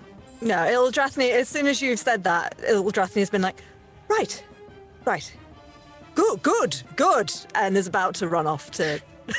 Then yes, given that I am tank warlock with so many hit points, Very true, yeah. I am going to move 30 feet towards the demons. Okay, so you're moving past Anton to be focal point. Yeah, he has a glowing orb. That means he's probably a wizard, which means he's probably squishy. And yet, armor and a sword. I don't have Ephemera's faith in buff men. That's very fair, you shouldn't. Who said Anton's buff? People keep saying that he's buff. You're in battered armor, right? For me, that's ominous, but blah, blah, blah, but maybe not. It's like a small child wearing daddy's armor. Oh. Yeah, that case I'm definitely moving to. Yes, there's harsh on Anton, really, but slight undead hag. He's live. He's not pushes buff. past you. Nate. So how many are there that haven't been hit yet? You can see 1, 2, 3, 4, 5, 6, 7 that have been hit. 4 of the big ape-like ones and 3 of the smaller ones. The fourth one is not there. It's not visible, but it's just got thrown behind a tent and is currently very confused. It did not expect this. Okay. I guess I'm just going to go for one of the ones that... Not the one that's behind the tent, I guess. Just any of the others. Whichever one's closest to me. One of the 8 ones is closer to you. Cool. I will go for that. I'm gonna... So Nate kind of starts moving at pace, but he's not getting any closer. He's sort of circling round. And the movement is more just part of, as he moves, there's a sort of whistling starts going through his gills as he starts blade singing, even though it doesn't have a blade. But and he casts Scorching Ray at, let's do 5th level. All on one, or are you spreading them out? No, just all at one. Wow. Okay. Yeah, it's a kind of like, he just sort of holds his hand out as he's running, and it's a kind of like, they all sort of fire out. Is it the tentacle hand? Sorry? Is it the tentacle hand or is it the other hand? No, this one's going to be the other hand. Okay. This is a wizard skill, so. Gotcha. So, 6 of them. The mini's going to be so cool. But it doesn't show me what all of those are. That's they've all disappeared. Use the game log. No, you can use the game log, I think, to check what each roll was. Yeah, but it doesn't tell me which. It doesn't tell me what. It doesn't show what all of them are. Oh yeah, there we go. Yeah, it does. Yeah. If I hover over it, it does. Yeah, you do. Yeah. So I've got. Wait a minute. What's my attack? Plus 11, so that's a 21. Yes. A 22. Yes. A 17. Yes. So those two also hit, and 14. 14 misses, all the rest hit. So okay, one, so five goes wide. 6. One of these large ape-like demons suddenly gets hit by about 5 scorching rays, all impacting its center chest. Yeah, which does 10d6 damage. 10d6 damage. Great. 36. Right, I need to halve that because it's res to fire, so that's 18? Yeah. 18 damage. As it just again, where one got blown over a tent, this one just sort of takes all 5 hits and just looks at you, Nate, with a kind of fire doesn't seem to hurt it that much. All right, maybe that wasn't the best plan. Ildrathni. All right. Actually, sorry, Nate, do you have a bonus action? I should have asked. The blade singing was my bonus. Thank you. Sorry, Ildrathni, go ahead. No, that's right. So I'm looking for the closest one that's harassing a commoner. It'll be one of the lither, skinnier ones. Not the one that's been blown away. There are 3 others that are sort of... One appears to be like sort of standing over a commoner, just clawing down at it. Fine. Just gonna run over and big hammer swing into it. Yeah. So that is gonna be a 24 to hit. Yeah. I'm also gonna throw in. I don't know how chalky these things are yet. Let's see. I don't know. 3rd level divine smite. Cleric Paladin is a delicious combination. So that's it's a D8 anyway, plus a D8 for my blessed strike, plus 3D8 for the smites. That's 5D8. Yep. Yeah, it is. 3, 4, 5. Roll those D8s. Doesn't quite the same ring Average. to it, does it? That's 28 points of damage. Start with. You just run in, boom.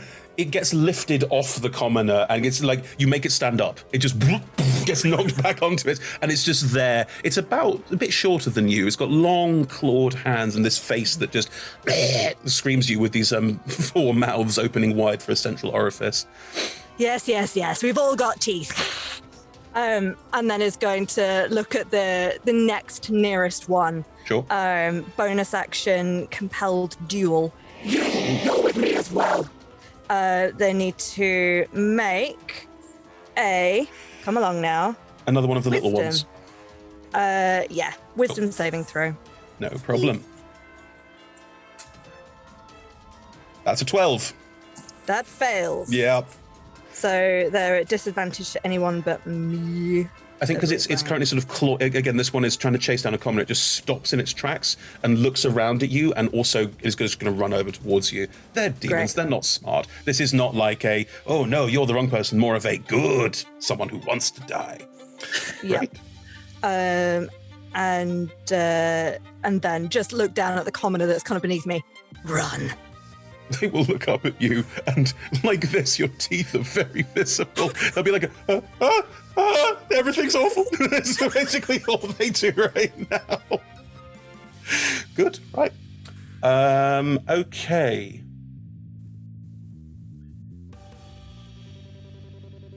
Well, that was cool. Working out there's a lot of enemies.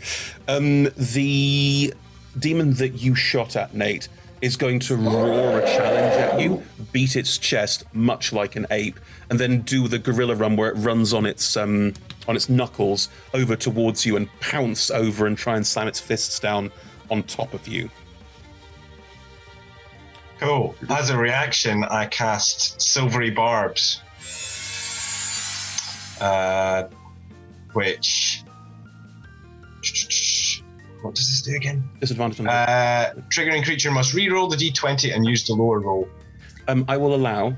I'm very happy to allow Silvery Barbs to be after I've announced what the first roll was, so you can say only if it's necessary. Oh, okay. Yes. Gotcha. I rolled a 22 to hit you. Cool. Yeah. So I will cast Silvery Barbs. Cool. All right. You can also give someone else the advantage. Hang on, we'll get to that. That's a 19. My AC is now 20 with the bleeding. You give someone advantage with Silvery Barbs. It can be yourself or any of your teammates, or any random NPC, frankly. So, who do you want to give advantage to? Nobody looks like they're in sort of dire straits at the moment, do they? No, I'll keep the advantage for myself. As the two fists come slamming down on the ground where you would be, how do you blade sing out of the way, and how does Silvery Barbs affect it? Like, what's the look here of you getting out of the way of the attack, which just misses you?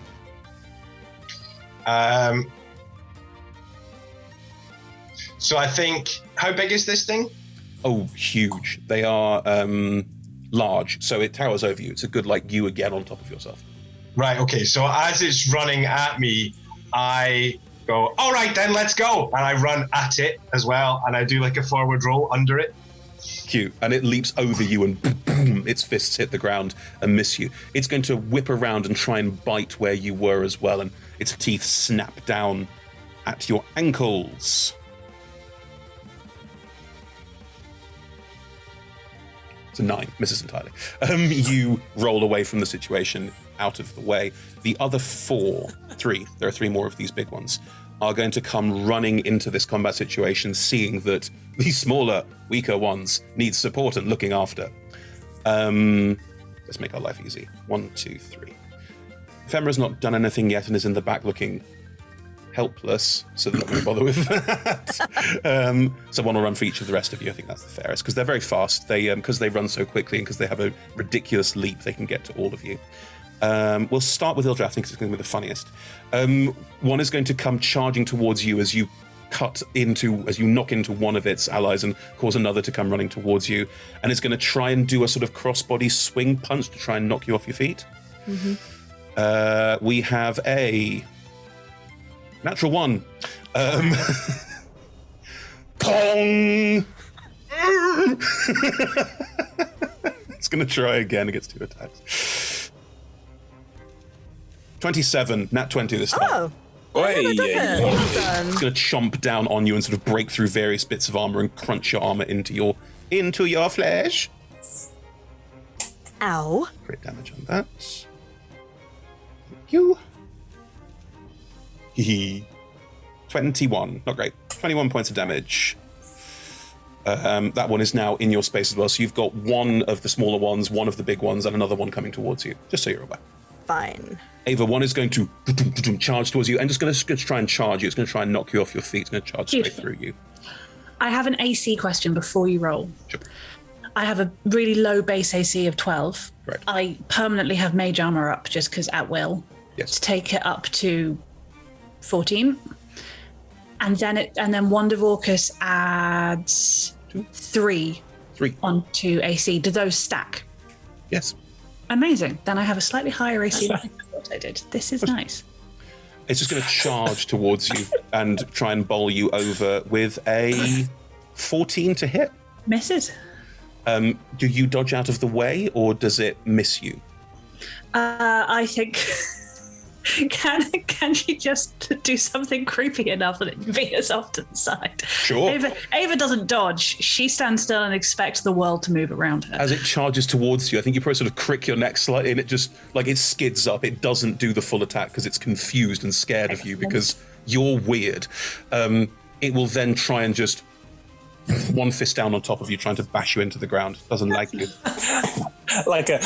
It's a 9 to hit. It misses again. Misses again. It will sort of reach down again. That glare, your glare is enough to stop this thing from hitting you. It is cowed by you, unsure of what is happening. Anton, the last one, is going to charge towards you and will just leap over the combat situation with Ava and the other one to come down in front of you and try and backhand you away. With its big, meaty hand. 15 to hit? No. How do you dodge it? I think Anton kind of like sees the arm coming and uses the shield to roll over the arm. Cool. Like a barrel roll. Very nice. As you roll over, you're rolling into its face, and its mouth just snaps towards you violently as it tries to bite you as well. 23 to hit. Right. I think it's going to have to be a silvery barbs. Oh, lovely. Okay. How does your silvery barbs work? What are you doing in relation to that? I think Anton looks at the creature as it like goes for a bite. And he's like, "Oh no! I don't taste very nice at all." He looks confused while in mid jump. 16 to hit. That misses as well.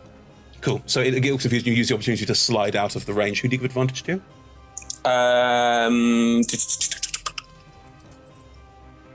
What's the current situation? I'm in combat with one. 4 of you are in combat with one of these big ape things. Ildrathni's got 2 of the smaller things on her as well. I thought I had 3. One big one, 2 little ones on its way. Right. One big one, one little one. One's on its way, but 3. I'll give it to Ildrathni then. Oh, splendid! One advantage coming your way. Right, the little Anton one. will just start screaming like, "Hey, you got this!" Nate showed me apparently conversation helps during a battle. Right, Anton, that does. And because I've just remembered, I will give you inspiration. Hang on, you used your bonus action, didn't you? Oh, yeah, sorry, right off. No, none of this. Sorry. None of this. I forgot that it takes, I don't play Bard's Fair. Nice. Right. Yeah, great. Ildrathni. There is no saving throw on this. You take 2d8 fire damage as your hammer starts to heat up in your hand. Something's cast heat metal on it. You can keep holding it, you'll keep taking damage. Yeah. Yeah, I'll keep holding it for now. Hang on, I haven't got 2d8. I have to do it manually. That. 6 points of fire damage as your hammer starts to burn your hands. Oh, wait, hang on. Am I resistant because I'm a forge cleric? You very well might be, I don't know. I'm going to check. I'm scrolling. I'm scrolling for resistances. I can't remember which page it's on. I can find it quickly, don't worry. You are resistant to fire. You're correct. So you take 3 points of fire damage. It doesn't bother you as much as they thought it might. Meh. I mean, they have to try it. The one that you smacked is going to look at you, and this mouth really just leers over and just make a con saving throw. Sure. That's an 11. Oh, that is not high enough. No. You feel weakened by their... You could use your advantage. Oh, I could use my advantage. Are you going to do that? Yes. Please do. Annoyingly, it looked like it was a nat 20, but it was actually a 2. That's fine. This time it's 27. You feel a wash of this weakness over you, but manage to push it away. And looking across at Anton, it's what Anton says that kind of makes you go, oh. Apparently conversation during battle helps. And I mean, I think it's fair to say you came into the situation with Nezra with a kind of, who are these fucks? What are we doing? I'm not sure. But you're starting to get the sense of, they might know what's going on. Okay, that's good. Okay. Yeah. Okay. They seem to be good allies. That's great. Cool. That's those two. The one who you taunted is going to just run over and is going to start slashing at you with its claws. Klaus? No, don't use Klaus. Why me? Being swung like a club. No, a 9 and a 16, I presume, do not hit. No. Clang. They will, you'll bounce off your shield. You are now surrounded by 3 of them. They are sort of very much up in your grill. Just the 3 of us. We can kill you if we try. You can try. Just the 3 of us. Claw in your face after you die. Sorry. I should have played a bard. Ephemera. Mm-hmm. Yes. Everything around you turns black. Those on the outside can see that a sphere of darkness has covered Ephemera. Ah, yes, the void. Hello, darkness, my old friend. Yeah, you are surrounded by darkness. Darkness. No parents. Good. Hey, Chris, you just said that. Ephemera and I are more than 10 feet apart. Specifically, I am more than 10 feet. I moved 30 feet forward.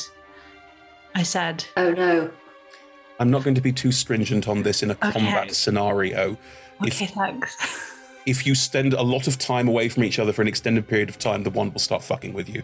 But while the wand is in Ephemera's possession, you can be in a combat scenario together without needing to be that close to each other. You are a kind and merciful DM. Otherwise, it's just cruel, and I don't want to be cruel. I want to have fun. Thanks, Chris. Which I'm currently having. I wanted to be honest that I had moved more than 10 feet away from the Wand of August. I appreciate that. Rule of cool applies. Ephemera. It's dark all around.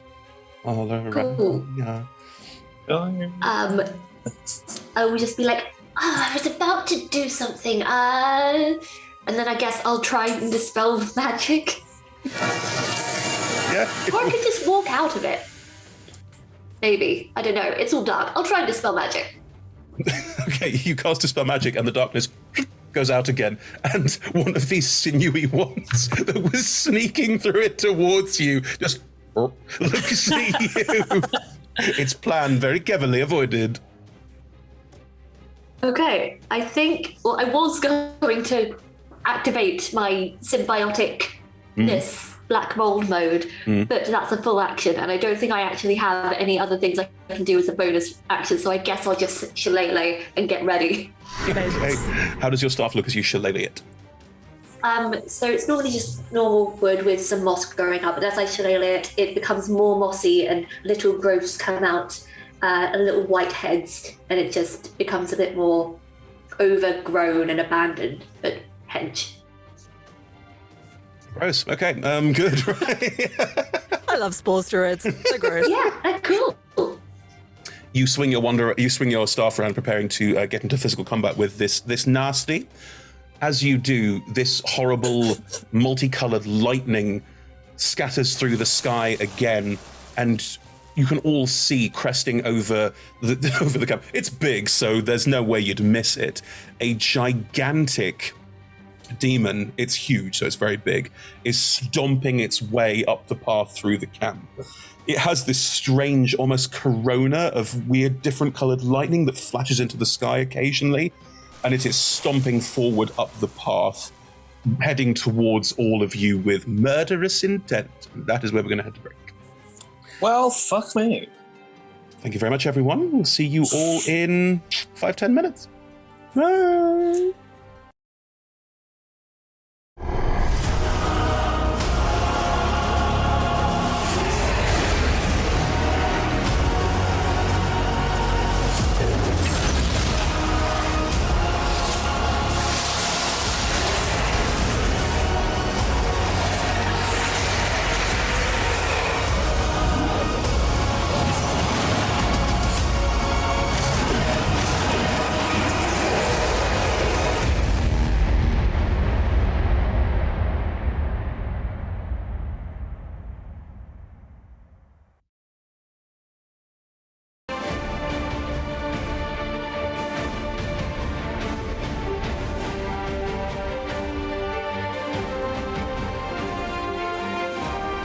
We are delighted to be sponsored by Hero Forge.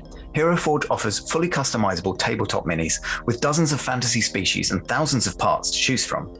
You can see all of the minis that we designed for this stream in the overlay, and they animate when we enter the combat, so look out for that. Hero Forge are fantastic, so do check out the Pro membership where you can get premium access to features ahead of time, and beta access to things, and all sorts of cool stuff that just makes your life a lot easier. And you can check them out at heroforge.com.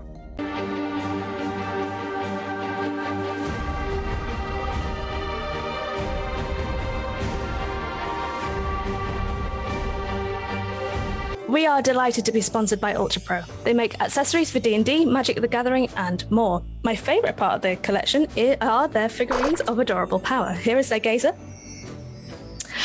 They also make other things such as deck boxes if you play Magic the Gathering. You can find all of Ultra Pro stuff at ultrapro.com.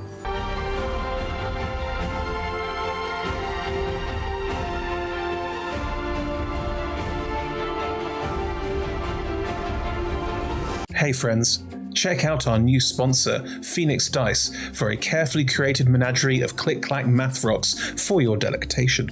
Check out their entire selection at phoenixdice.com, and just so you know, Phoenix Dice are all about living gloriously in the worlds of tabletop games and sustainably in this one, which means their dice are working to be recycled, their packaging is recycled, the dice are made of sustainable materials. It's all great stuff. You should definitely get involved. You can also join us today in chat with a chance to be in a raffle and win some Phoenix Dice of your own. Just put !dice into chat and you'll be in with a chance to win.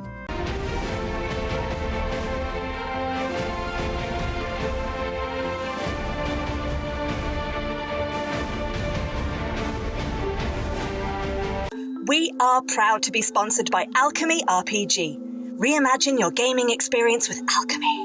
They're focused on creating immersive, cinematic experiences everywhere you interact with tabletop role-playing games. You could be playing a game, creating a world, streaming, watching live games, discovering new content. Look at all the cool stuff that they are doing there. You can use environmental motion art, scene-based music, seamless character management to run your games over the internet, with upcoming features including homebrew content, streaming overlays, and spectator mode. So go and check out alchemyrpg.com.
We're delighted to be supported by Idle Champions of the Forgotten Realms, a Dungeons & Dragons strategy video game that brings together D&D characters from novels, adventures, and multiple live streams into a single grand adventure. Select your heroes and formation and battle through waves of monsters for free on PC, phone, PlayStation, Xbox, and Nintendo Switch. You can pop exclamation code into chat for a free Electrum chest.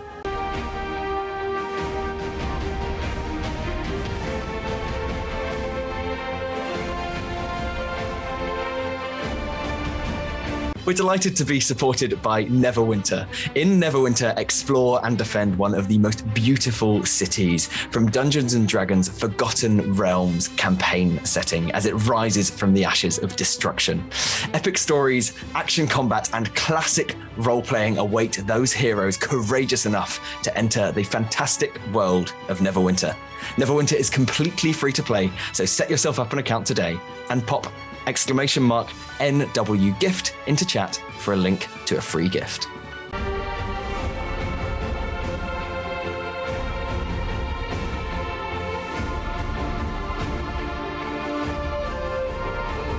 Check out our supporters at D&D Beyond, your guide to digital D&D. Make character sheets online, share them in a campaign, and track all of those tasty little stats in one easy place. You can use the Beyond app to track your characters on the go. You can also use their encounter tracker and archive monsters to run any smooth combat thing. You know what I'm saying. You're a DM. You've done this before. You know D&D Beyond is the place to go. You can also check out our character sheets with an ! Characters in Twitch chat below.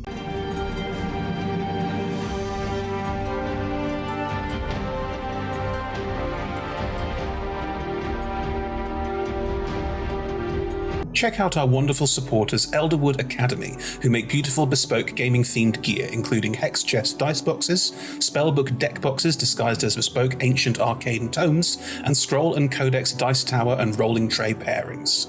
Make your own with their online designer at elderwoodacademy.com.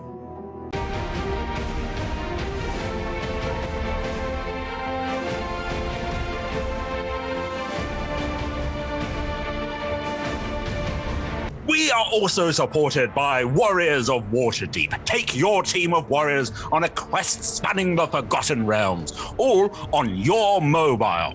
Power up your teams with items, work with your guild to defeat hordes of enemies, and test your mettle in the arena. And to make all of that work, you need gems! As we frequently say, the hunt for gems is real. Pop !WOW gems into chat for a link to collect free gems and get yourself that nice sword you've been looking at, or revive your heroes against a deadly foe. Download link !Warriors of Waterdeep in chat.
And welcome back, everyone. You join us mid-combat with demons in the ruins outside of the crashed nethery city of Aeoliant, where the party seem to have got off on slightly the wrong foot, but are now all working together. So that's good. Yeah, that's all right. Yeah, for now. Cool.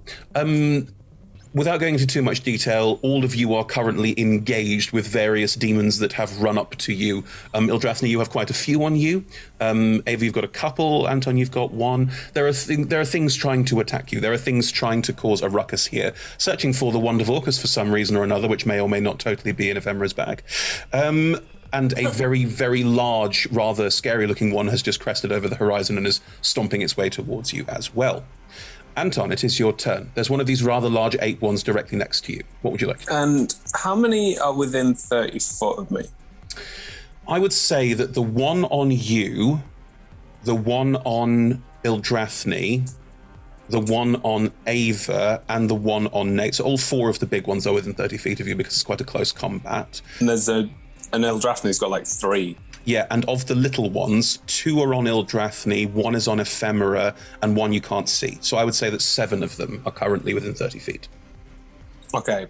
I'm going to cast Steel Wind Strike and attack all the big ones. What's the smallest one that looks the most hurt? The one that looked the most hurt, the one that got Crown of Stars and blown away, has vanished and you can't see it right now. Of the others, I would say that the one that has been smoked by Ildrathni standing in front of her is the one that's taken the most damage. And if I ended my turn there, would I be nearer more or nearer less? You would be in combat with the 3 that are around Ildrathni, the 2 little ones and the big one, yes. Oh, bun that. All right, I'll probably just...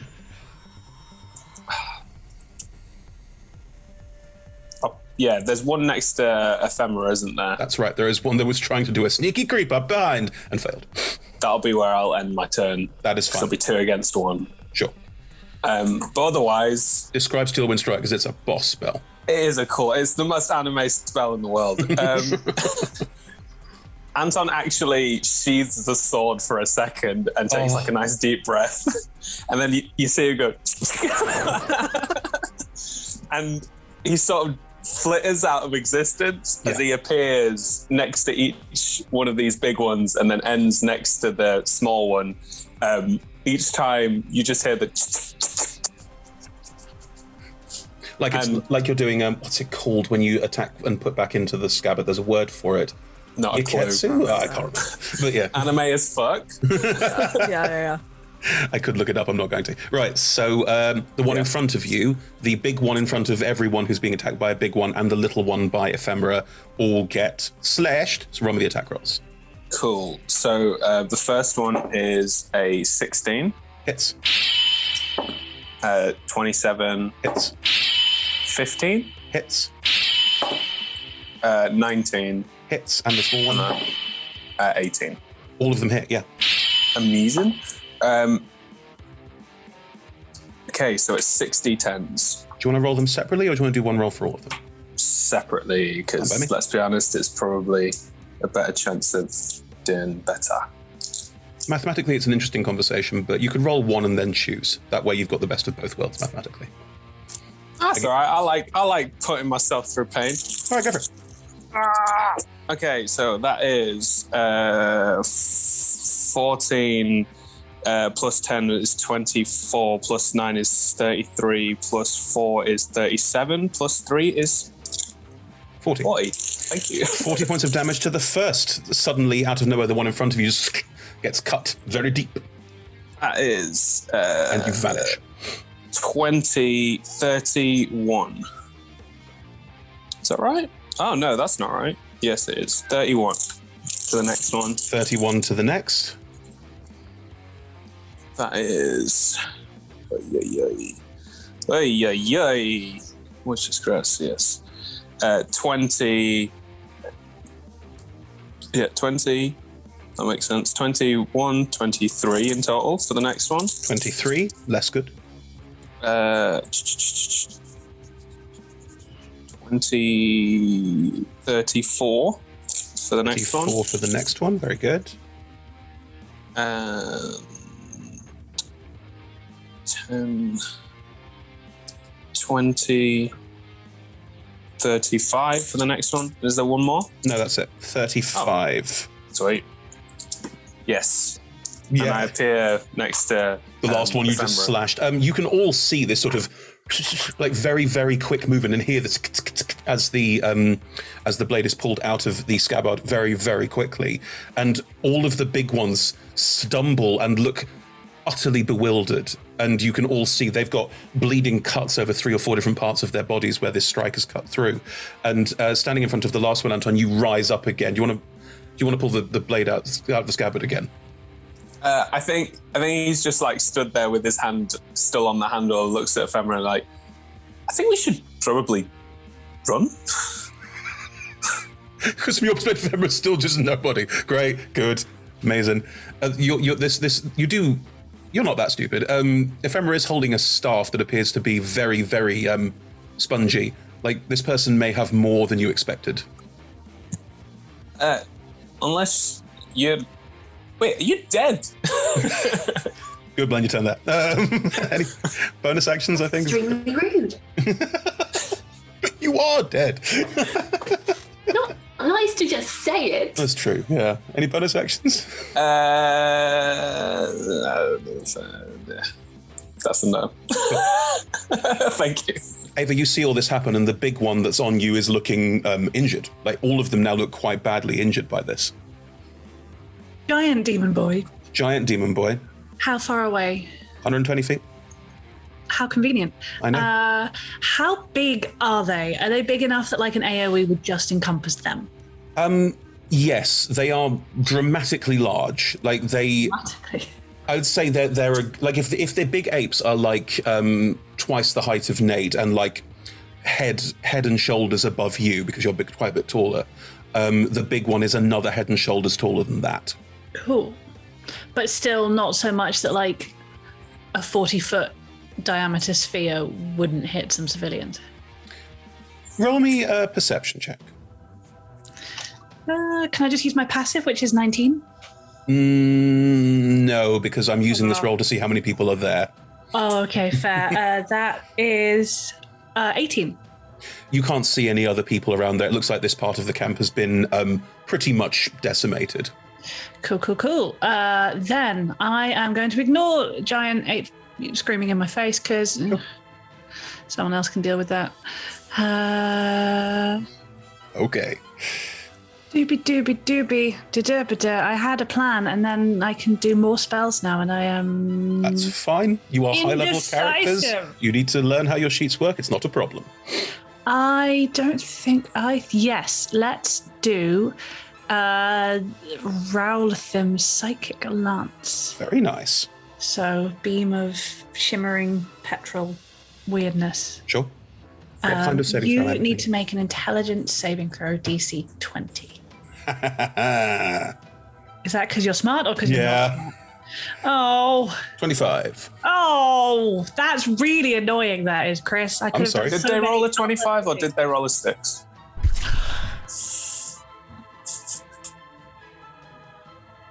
Appears they rolled a 6. Niall, I love you. In the crystal ball, you see the succeeding saving throw, but in reality, it's the actual failing.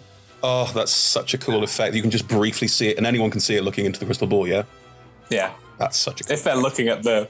That's so beautiful. Can we all... I just had a thought that I want to share. Can we assume that this sort of cool skill wind happened, and then Anton reappeared, and suddenly...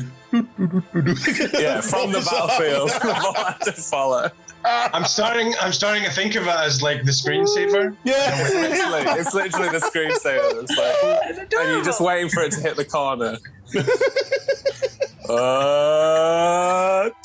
Never does. It never does. Never does. So unsatisfying. If you all see it as it's bobbing around, you could all potentially look into it and see this succeeding, but it fails. Go ahead. Incredible. So that is not only 76 damage, that is also you are incapacitated until until the end of my until the start of my next turn. So you're incapacitated for an entire round. This is why I really wanted this to work. I am disappointed. I thought I've used it to behead many a thing. So that's 2 dice. Oh, we're rolling well. That's a 4, that's 3 5s and a 6, which is 21. Add 7, 28, and then one more is another 6, 30. What? I've lost count. Did I say 28 plus 6? I did. 34 points of damage. And you're incapacitated, which is a big thing. And then as a bonus, I'm just going to send another mote of oil floating very lazily over. I think it's slightly mockingly because Ava knows that it can't move. So it's just going to gently float over. Is there an attack roll on your behalf? I do have an attack roll. I think with incapacitated, they just can't move or take actions, so it's still a regular attack roll. Yeah. But I still have a plus 12 to hit, I know. 12. You're probably going to Is it just attack roll when you do make yeah, range spell attack? Cool. That would be a nat 20. There it is. So that's going to be 8d12 radiant damage on top of the other things. Yep. I will roll We them. see your big boy. We raise you one dead big boy. Oh, and also you need to make a wisdom saving throw or you're frightened of me. Stars. All right. That's something I can probably do. Can you if you're incapacitated then? Yes, yeah, it's just movement. It's just, that is a 23. Yeah, that'll pass. Fine. Yeah. Fine. But that is another 66 points of damage. And I forgot to say, but for let's assume I didn't say it, I'm saying it now for the bonus. I'm swapping it all out as necrotic damage. Fine. And so that means I get to add another d8 on top of it. Yep. Because I'm transformed. So that was 66 plus another. Oh no, d12, not d8. Plus 11, so 77 points of damage on top of the 34 from my action. And it's incapacitated. Would you like to know how much damage you did in this round? 34 plus 77 is 111. 111 points of damage. And it's incapacitated. And it's incapacitated. Not as many as Anton did, though, when you add up all of his. Still, I mean, that's really good. This humongous demon...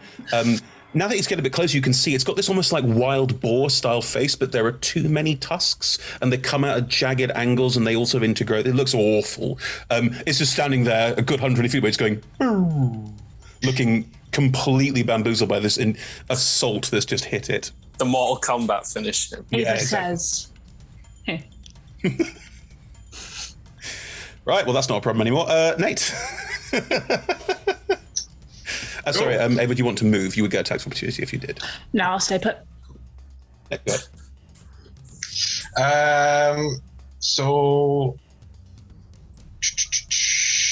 So first I'm going to do, so there's the four big ones still and two little ones on You've not knocked down any of the smaller ones yet. The slightly larger, smaller ones all look very badly hurt by the Steelwind Strike, but none of them are down. One is on Ildrathni, and of the little ones, you can't see one of them, and the other three, two are on Ildrathni, and one is on Ephemera, Ephemera and Anton right now. Okay, so I'm going to do, just check this. Yeah, I will cast a level 6 Tasha's Mind Whip. So I get to do this to 5 of them. The 4 big ones, and I guess one of the small ones that's on Ildrathni. The one that looks less hurt. Yep, that's fine. They all need to make intelligence saving throws. Okay. My concern is we've gone in too hard in this first one. No. We're going to die next episode. No. Or is it just going to double everything? No, not at all. Okay, the big ones. We've got a 14. Nope. And that one. Oh, no, it wasn't that one. Sorry, it was a 3 that became a 1 because their intelligence is not good. 10. Nope. 15. Nope. And a 3. No. Was that 5 or 4 rolls? I've lost track. Hang on. Game log. 1, 2, 3, 4, 5. Cool. I will count that last one as being the smaller one. They have a modifier of 0. Makes no difference. Yeah, all of them hit. Okay. So Nate, on his right arm, has a sort of like a bracer thing, which has 2 wands mounted in it. One which is his arcane focus, and one which is wand of imprisonment or something. What's it called? You got a wand of imprisonment from wand of binding. That's right. You got that from the prison in Icewind Dale, which I can't remember the name of. Revel's End. Oh, let me check my notes. Revel's End. I got it.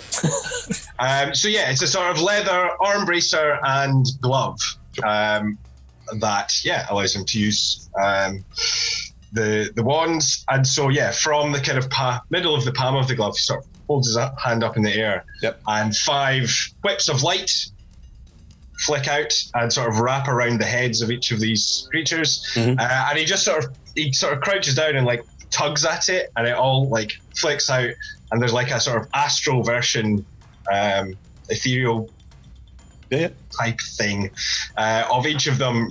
Everybody can see their heads just get slammed off the ground. I'm imagining it almost Doctor Strange, like their soul gets pulled out and patched into the ground. Yeah, very much. So they only take 6 damage. Fine. But they can't take reactions. Yeah. And can't take reactions, can only get 1 action or bonus action or movement. Yep. Yeah.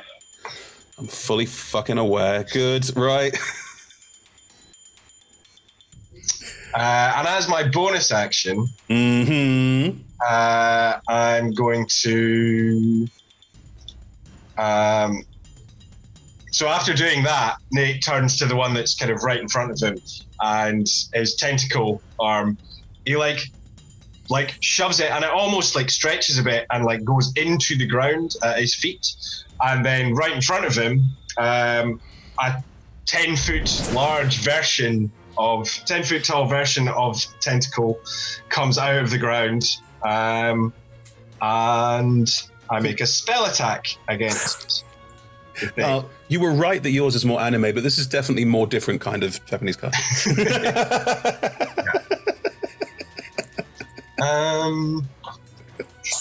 Oh no, I broke Niall.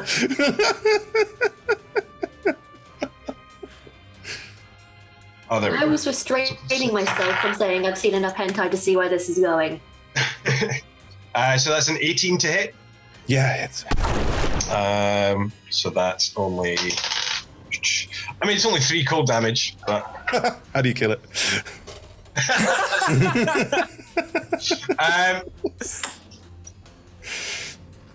Well, since it's cold damage, yeah. So I think the giant tentacle comes out, and it's got the sort of 3-fingered thing, and it just like grabs its face, and like it's just sort of frost, and frost starts appearing around where the tentacle is attached to its face. I will say for your benefit that they are resistant to cold damage, but I'm not going to let it sit there with 1 hit point. That's silly. You can take it out with this attack, but for future reference.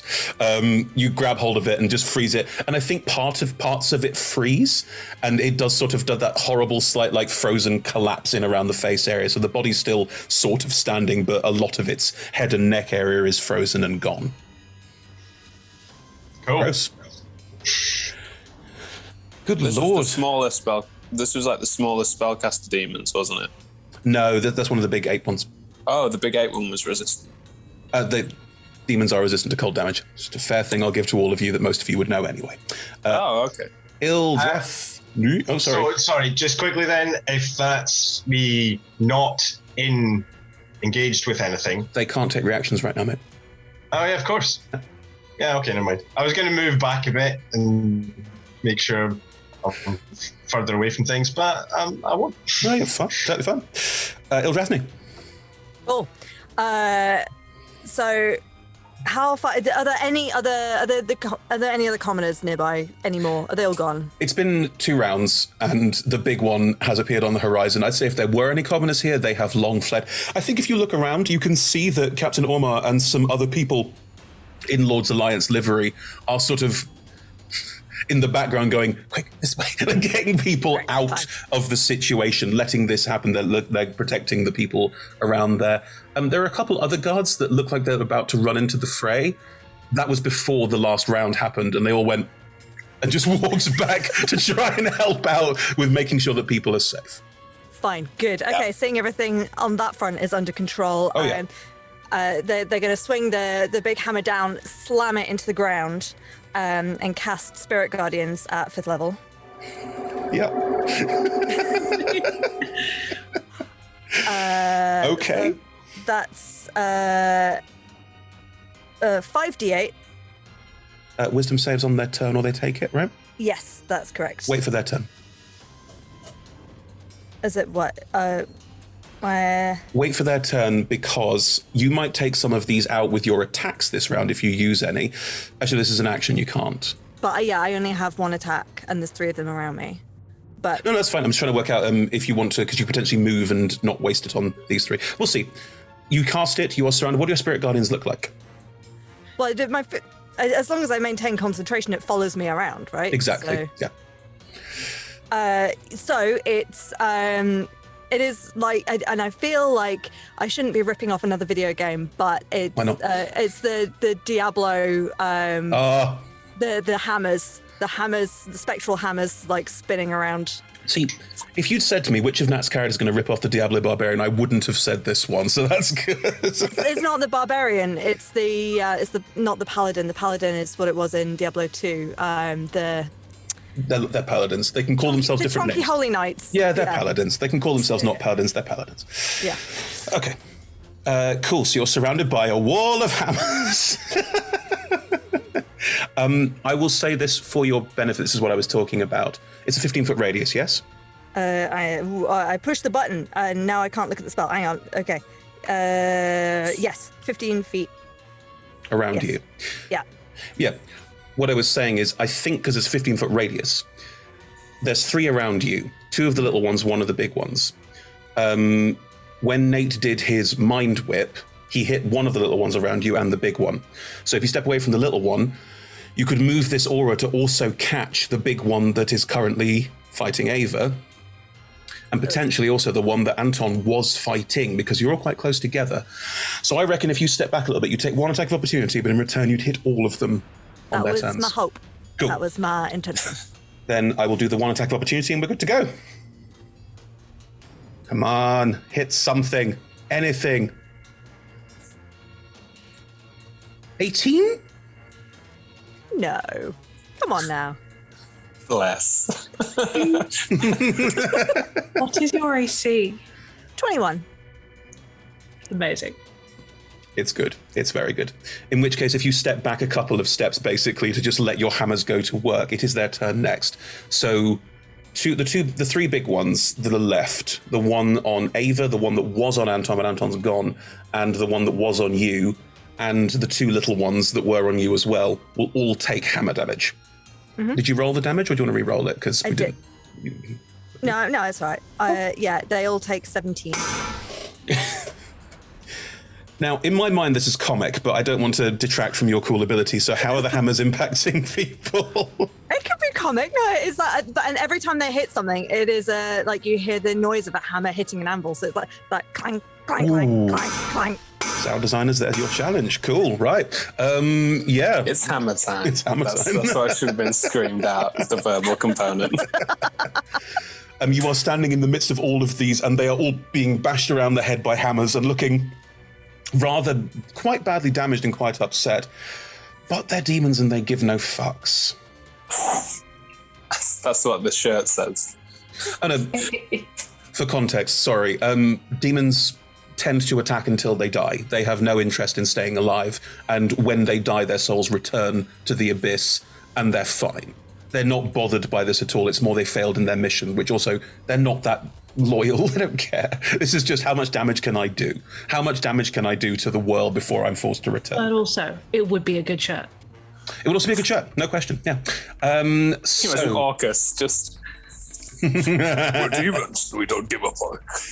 Right, the Balguras, what are they going to do? Because Anton's over there. Ildrathni is clearly a holy knight, and they don't like holy knights, and that's as simple as their brains are. So I think all 3 of them are going to converge on you, Ildrathni, and just all try and pummel you into the ground. Probably also, they've enough intelligence to work out if they hit you hard enough, the spell might stop. So they're going to run towards you and just start punching and hope. Right, so you'll get 2 attacks. I'm going to roll all of these. 23. Does hit. 25. Does hit. Here we go. 13. Misses. 12. Misses. 25. Hits. 19. Misses. So 3 hits, yeah? Yeah, so that's 3 con saving throws. 3 con saves, please. What am I aiming for? Hang on, I'm just getting the damage dice up. Could I Silvery Barbs one of them to give Nat advantage on her con save? Yes, of course you can. That's totally fine. I will say the one that's coming up behind, I'll be like, It's behind you. So your Silvery Barbs is just shit bardic inspiration. Is that what was that? Cool, fine. Okay. Because he's learned it from Nate. That's fine. I rerolled the attack as a 23, so it still hits. Sorry. But now you do get advantage on the con save still. That happens. Right, okay. If you need it, you don't need to use it. You can choose to hang on to it for a while, I think. So, how long does it say? No, I think you can hang on to it for I think it's the next one you make. Which right. I forgot to do earlier. Oh, okay. Well, then in which case you can't hang on to it, you have to use it. Let's have 3 con saves, please. And the target to hit is low. It's 10 each time. Okay, fine. Well, the first one with advantage passes, but would have passed even if it was flat. Why am I rolling? Right. Yeah, that's 22, and that's a 19. Cool. In which case you take the 40 points of damage from the punches, but you do not lose concentration on your Ring of Hammers. The bows. Let's see. The bow. Hang on. Mind Whip. They can only take actions. That's fine. That was just for 1 turn. So no, that's Nate's done one. now. Nate's one. Oh, sorry. I'm just working out if they can use bonus actions, which they can't. That's totally fine. Right. The one that was hidden. Yeah, fuck it. It's not just going to stop hiding. It's still heating metal. Oh, that's a good point. You take another fire damage from your axe still being very hot. Sure. Axe, hammer. Hammer, please. Sorry, 2 points of damage from you when being hot. Heat metal's supposed to be really good, but it's not. Good. Right. The Was that 2 halved? I halved it to 2. It was 5. Yeah, fine. The 2 that were on you are going to run up, and the third, I think you're going to be the center of attention now. Like, That's Ava's clearly extremely powerful, but you're currently hurting everybody, and you're a holy knight, which they hate more. And also, none of their ints are higher than 11. I'll just say this. If someone's stolen the Wand of Orcs, it's probably a holy knight, right? Cool. They're all going to lash out at you as well. I think they're too... The weakening gaze didn't work on the last one. None of those are working. They're just going to strike. They're just going to hit. They're going to try and hit you. 2 each. There are 3 of them. More attacks. Come on. Nat 1. Nope. 22. Yes. 17. Nope. 15. Nope. 21. Meets. That's it. Okay, so 2 attacks get through. Let's have 2 more con saves, please. Oh, that's 13 and oh, shit. That's a nat 1 for a 10. Oh. 10 would pass, but it's a nat 1. Let me think about it for a sec while I roll the damage. 8, 3, 11. Cool, so you take 7, 11, 18 points of slashing and acid damage. Their claws appear to have acidic properties as well, which I don't think you're resistant to. Rude. No. It's a nat 1. A little bit staggered. Well, I yeah, I will mean, say. there's currently 6 demons crowding you, all over you, because you had the temerity to, do stuff. And one of them's taken no damage at all yet. I will say that you can maintain concentration on the spell for 1 more round, but on your turn, no, because they'll get hit for 1 more round. You'll have 1 more round of hitting everybody, and then it will fail because you failed. You passed the check, but it was a nat 1. Was that fair? Okay, sure. Thank you. Cool. Then in which case, the other bow is with Anton and Ephemera.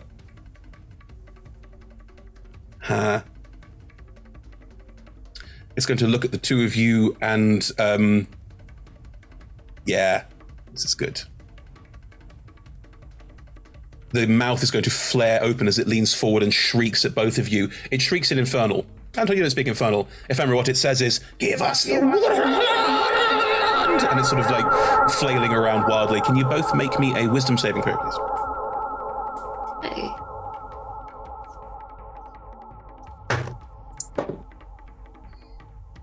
$25. You're fine. 21. Neither of you are frightened. Nothing happens. Well, I tried. Go away. Go away. What are they talking about? I didn't give nothing a bit of want. No, you don't speak Infernal. You don't know. They seem to want a holy night. Roll a deception check. You're welcome to use passives if you want to. That's 17. Ooh. Is anyone's passive insight high enough to know that might be bullshit? I think so, yeah. Yeah, my passive's 18. I can do a thing where I add a d6 for my undeadness. Oh, go for it. That's another 6. So 23. 23. My roll insight then. Sure. Yeah, that's 25. That may not be entirely the case. Ephemera, it's your turn. Cool. How is the little guy looking? He has taken a steel wind strike, so he's got a couple of slashes across him, but he doesn't look like he's at exactly half hit points. So he's right on the verge of being bloodied, like right on the cusp. If there was a fine, not fine cusp, he is on it. Straddling it. Don't straddle the cusp. I'm going to look to the little guy, look to Anton, look to Ildrathni. The thought crosses Ephemera's mind of, I could heal her right now, but she did point a hammer at me. I'm bored of this now. I'm just gonna blight it. Go for it. Cool. Can I make a con save for me? Well, it can certainly try. The 10? No, that does not make it. Shockingly. No, didn't think it would. Okay, give me 1 second while I get 8d8. That's fun. I'm using the new Vecna dice, which are very cool, but they appear to not like me very much. It's very cool. It's an eye. You roll an eye, so you can't see what the result is until it pops up in the eye.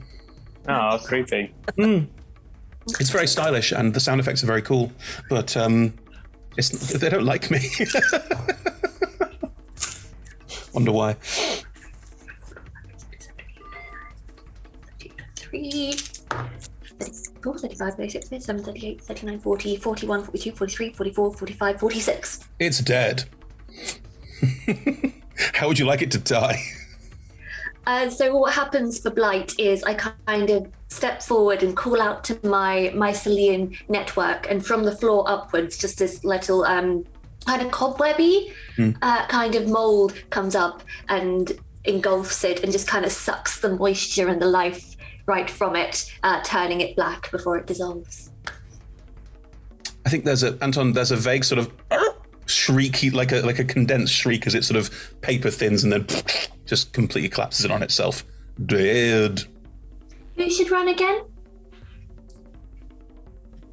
You should still probably run. Anton, it is your turn.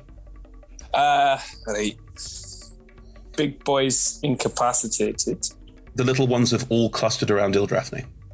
Okay, It's a good point. The big boy's sort of sorry. At the end of combat, the big boy shakes its head, looking at all of you, and just starts again with a slow, methodical forward.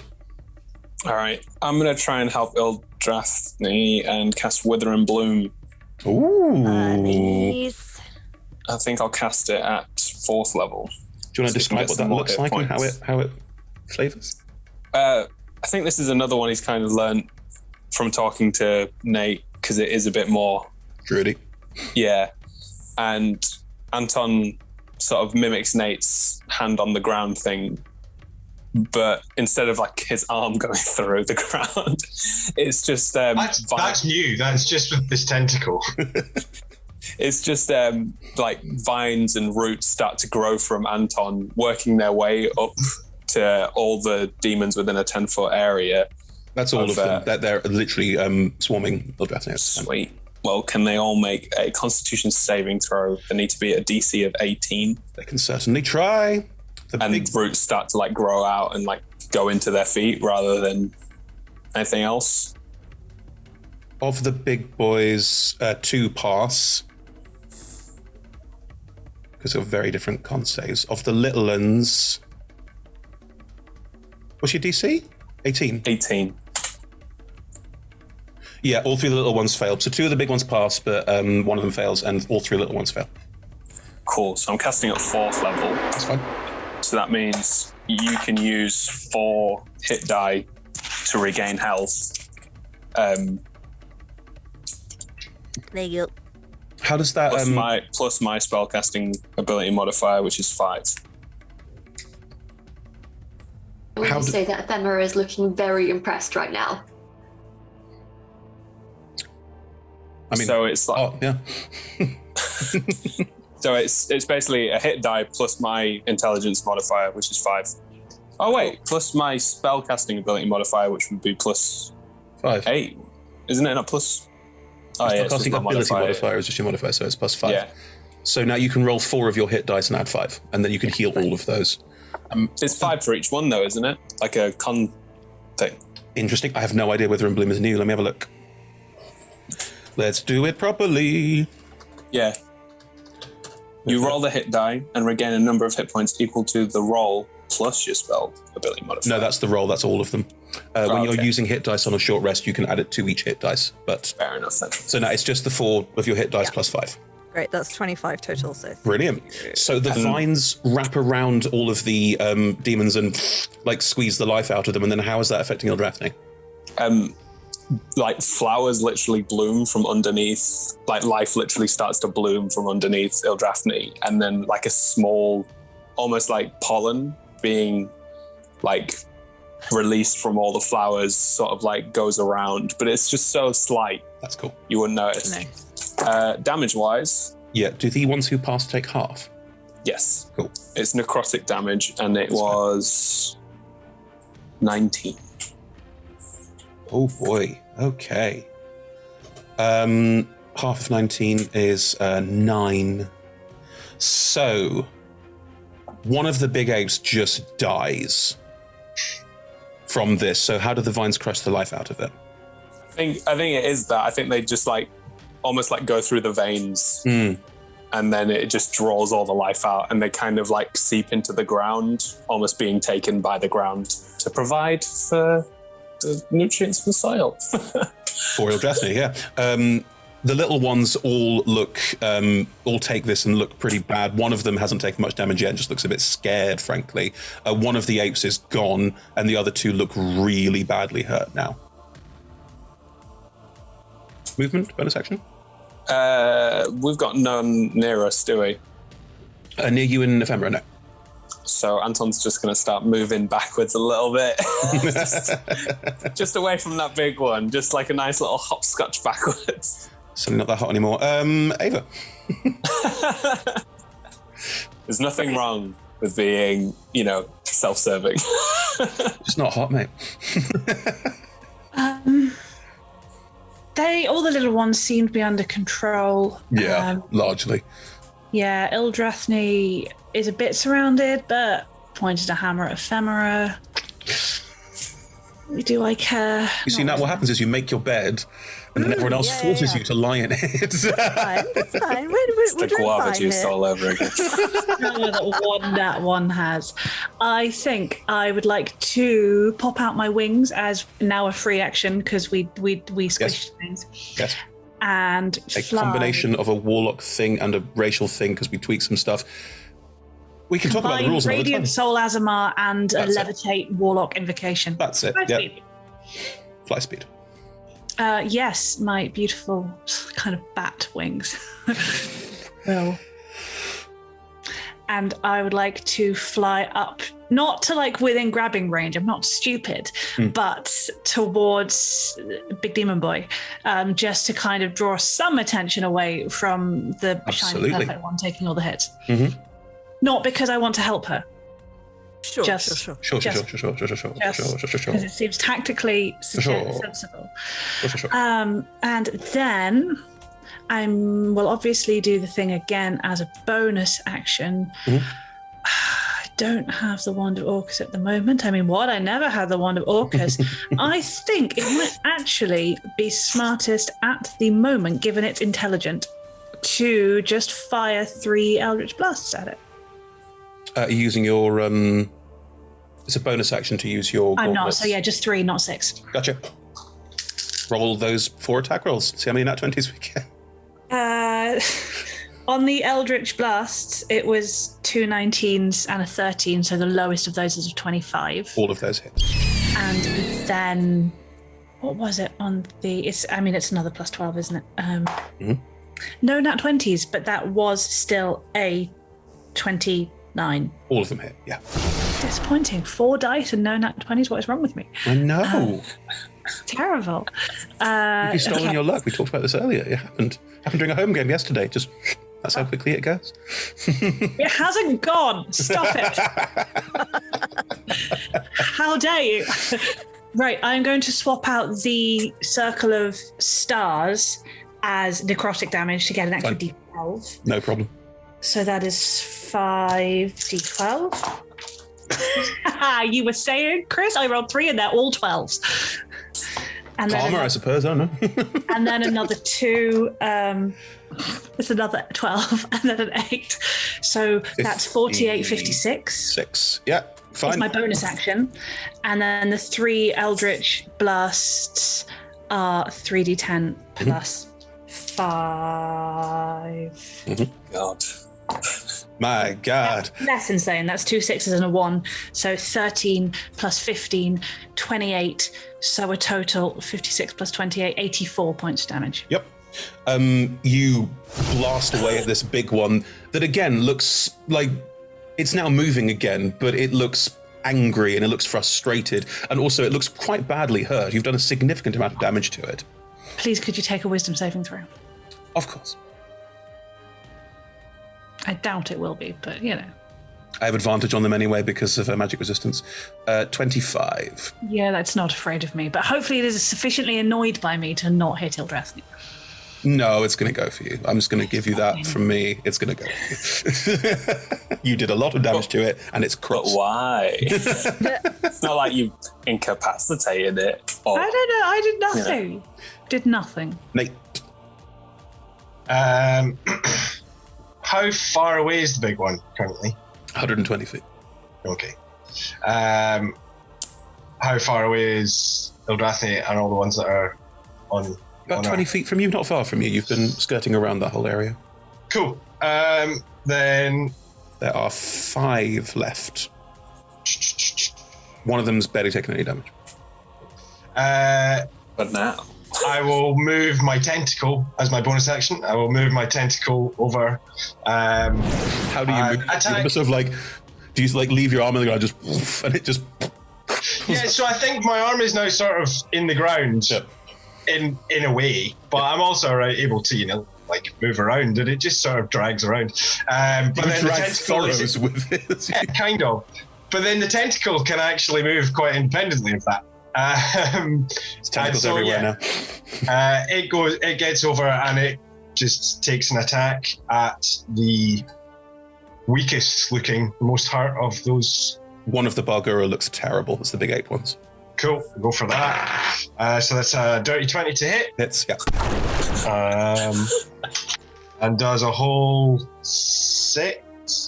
points of damage.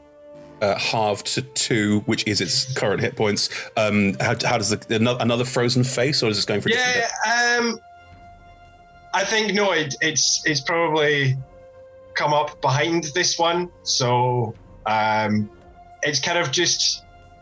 It's like suckered onto the middle of its back, and used that to kind of like if it's a hairy ape thing, then it's grabbed onto the fur in the middle of its back, and it's just kind of pulled it away from Ildrathni. Has it not John Hurted through the chest at the front? No, I don't think it's not that powerful, frankly. I think maybe if I got to be a higher level warlock, perhaps, he's a level 1 warlock at the moment, so it just sort of kind of pulls it back and tries to kind of like lift it up in the air, and it's like, no, just make it cool. As you pull it back and try and lift it up, frozen bits of it just fall off in chunks, and you're like, like the tentacle looks a bit like, well, that was easy. If a tentacle can look miffed, it does. That's your bonus action. Yeah. And then as my action, I will... at the strongest looking of the ones left there. One of the bows has not really been hit apart from the Wither and Bloom. Cool. I'll go for that one then. Yep. And yeah, I will do a level 5 acid arrow.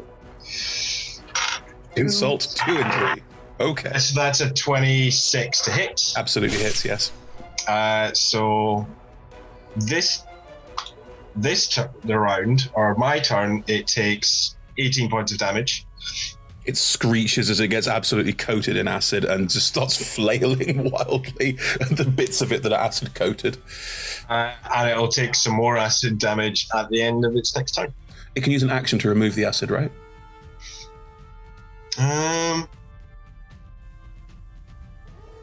Doesn't say that. Nope. Then it's just going to keep taking the damage. Fine. It only does it on its next turn. It's not like continuing after that. Okay. Ildrathni. You did get conked quite heavily in the head, and your circle of hammers is fading. You'll get one more before they all fade away after all the creatures' turn to make it fair. Great, fine. So there's just the 3 smaller ones around me now, right? One big one and 3 smaller ones. There's still one big one left. Okay. And how is that one looking? The big one, awful. Yeah. Amazingly, the one covered in acid appears to have the most hit points. Fine, we'll go in on that one then. It's going to take another round of damage at some point, though, so you don't have to worry too much. It's up to you. Well, yeah. I mean, they're all there. It's kind of much of a muchness. I'll hit the acidic one for 24 to hit. Yes. And we'll do let's not go too crazy. Let's do a 2nd level smite on it. Sure. Don't go too crazy. So the blessed there's the hammer, the blessed strike. Yes. Regular smite. Yes. And so that's another 5. So I should have done 68 last time then. Add another one on now. All right. It's part of your divine power from that first hit just comes into this hit for reasons. That is there's a couple of 1s there. Actually no, that's mostly 7s. So that's 27 Does that plus 9. That's a 36. There's a fly in my booth. Oh, sorry. I thought that was some kind of weird battle cry. That's a fly in my booth. How do you want to annihilate it? Because you have. Great. I mean, ideally, I'd love to have area of effect attacks with this hammer, like a big swing attack to take out more than one. But I appreciate that. Hey, it's not... ask and you shall be delivered at some point. Yeah, it's just a big old swing, punt it into the distance. Preferably, I'm gonna try and only one-handed baseball bat it towards the big one. Like rounders, you only have those half bats.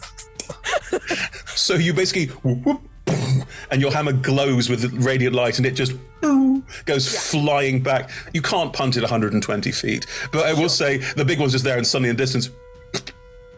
Sees something. It sees that happen. It is dead. That is your action. Bonus action. Yeah, I don't think I can do any of my bonus action spells because they're all concentration. So I reckon I will, just to be on the safe side, I'm going to channel divinity and regain a 3rd level spell. Go for it. On their turn, the demons will have to roll wisdom saves to take more damage from the final round of your circle of hammers. We have a 9. Fails. I assumed as much. A 7. Fail. 14. Fail. Swapping dice. I won't do it during combat because that breaks the system, but I will do it after combat. Damn you, Vector. What's the damage? Oh, I've got to roll it again. Sorry, I was giving myself spell slots back. 5th level. Spirit Guardians is 5d8. That's a lot of 8s. That's 32. You're going to take out the remaining 3. You can describe how that happens. at your leisure. Oh, amazing. Well, in that case, the previous one that I took out with the hammer is still, like, it's still punted, but it is, like, through one of the others as well. And then, the Spirit Guardians just kind of, I think they do show signs of, like, they're not slowing down, but that kind of flickering in and out, and they do kind of do one final, like, burst of, and then they go. Cool. And it just takes everything out of them. As they go, you're surrounded by demon corpses, all of which will slowly discorporate and vanish into the earth because they return to the abyss. One of them still burning with acid as it goes.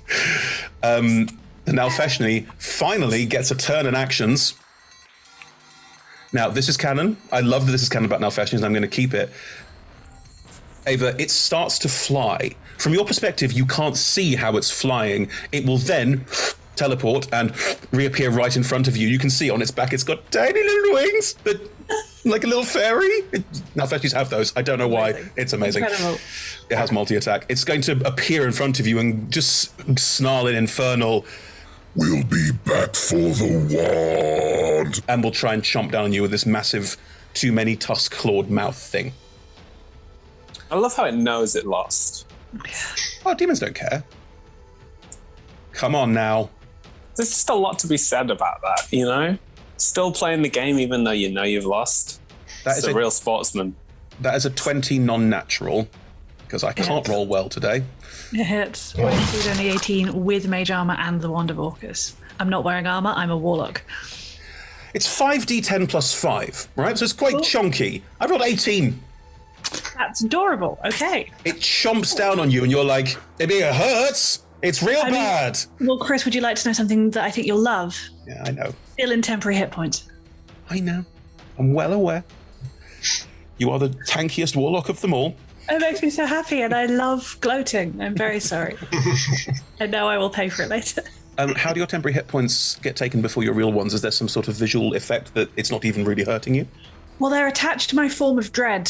So I think maybe when she just gently pulls her face, a little glisten of like pond scum just sort of coats her, and that will get absorbed in the heat of the attack or the force of it. It will bite down on you and could come away like expecting to tear away a torso, like it's expecting to have like it's sort of this sort of weird like noise as it pulls Ponska away and just pulls its head back. It just has like dangling from it looks really confused and it has no concept of what just happened or why you are so fucking hard to kill. Ephemera, it is your turn.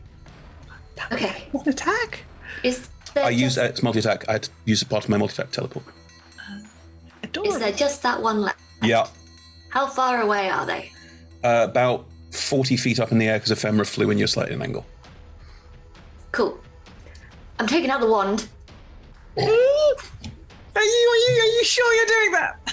Yes, I am. Okay. Anton, you're right there.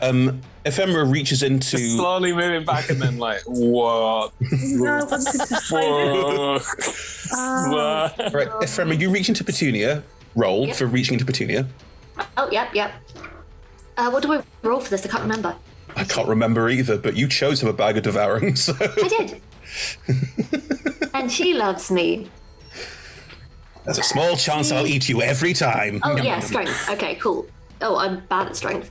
Luckily, I got a nat 20. So yeah, you're fine. You reach into your bag of holding that definitely has teeth and pull out the Wand of Orcus. Now, Anton, you've got intelligence of 20. You see this wand go out and you go, I think I know what that is. Nate, you're nearby. You also have intelligence of 20. I think you probably go, I think I know what that is. You would also have heard rumors from people around the pubs that the Wand of Orcus showed up in a village nearby and it got stolen. Ildrathni, what's your intelligence score? It's not terrible. It's a respectable 10 or something. No, that's her dexterity. 13. This looks powerful and bad. Okay. It's for the benefit of everyone. It's slightly smaller than this, but it looks like a human spine with a skull on the end of it, slightly smaller, like in current state, like a halfling skull, flying with a skull on the end. It's really fucking gross. But it glows and exudes this horrible necromantic energy, and all of you just, and the Nalfeshni in the sky will just look at it, and there'll be like a widening in its eyes of like, oh, there it is, oh. For my reference, does it look like it has less than 100 hit points? Oh yeah, considerably. Okay, yeah. Power word kill. How would you like to cast power word kill from the wand? I would like to just whisper, it's your time, just this once. And I just kind of give it a flick. The skull on the end of it animates slightly. I mean, it always does. The whole thing moves like a spider, like as it moves around. But the skull seems to sort of animate for a second and looks up, and it says a word. All of you are instantaneously deafened by this for about a second. Like, it's just, the sheer power of it is beyond your comprehension. At which point, the Nalfeshni in the sky just stops. It just stops. There's nothing clever. There's no fancy anything. It just stops and hits the ground. We're out of initiative. I put the wand back in my bag. Sure. I'm gonna... You know, when they said wand, like, you're not as good a liar as you think you are, right? But I wasn't expecting that wand. What wand? Like, that wand did you just put back in your bag with all those teeth? Oh, that wand.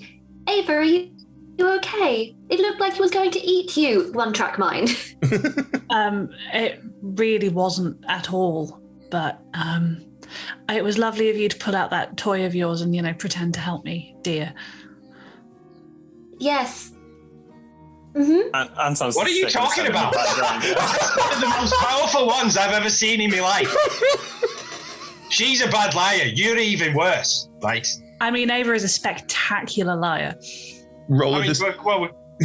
Yeah, let's roll a deception then. I think it would stretch the bounds of credulity to have that's just a toy actually be factually accurate. It would, but I did just roll in that 20, so I got a 30 on my deception check. Did you?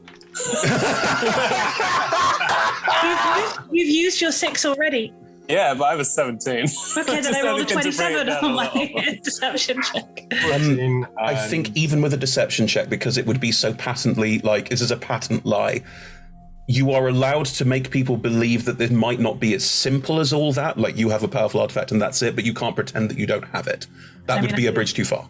I think Ava is panicking because she thought we were absolutely on the same page as we don't show this to people because we'll die. So Ava is floundering. So that makes sense. It is fair to say that this is extremely convincing, and this person who's just landed with wings next to you and saying, that's just a toy, is trying to protect all of you. I think that is a perfectly fair thing to get from that. This is it's not what you think it is. It's more of a, can we talk about it later, potentially? I'll take that. Look, I don't know what your story is, right? But I'm guessing that this kind of thing happens a lot, or at least maybe it has been lately. Yeah, would you agree with that? Looking between often. Right. Maybe carrying that thing around is not the best idea, Gosh, if only we'd thought of that, Ephemera. Aren't we silly? We could just put it down. Why didn't we think of that? I thought we were saying it was a toy. Yeah, I'd think that ship has sailed, dear. Oh, right. Yes, if only we were that smart. If only you had found the wand.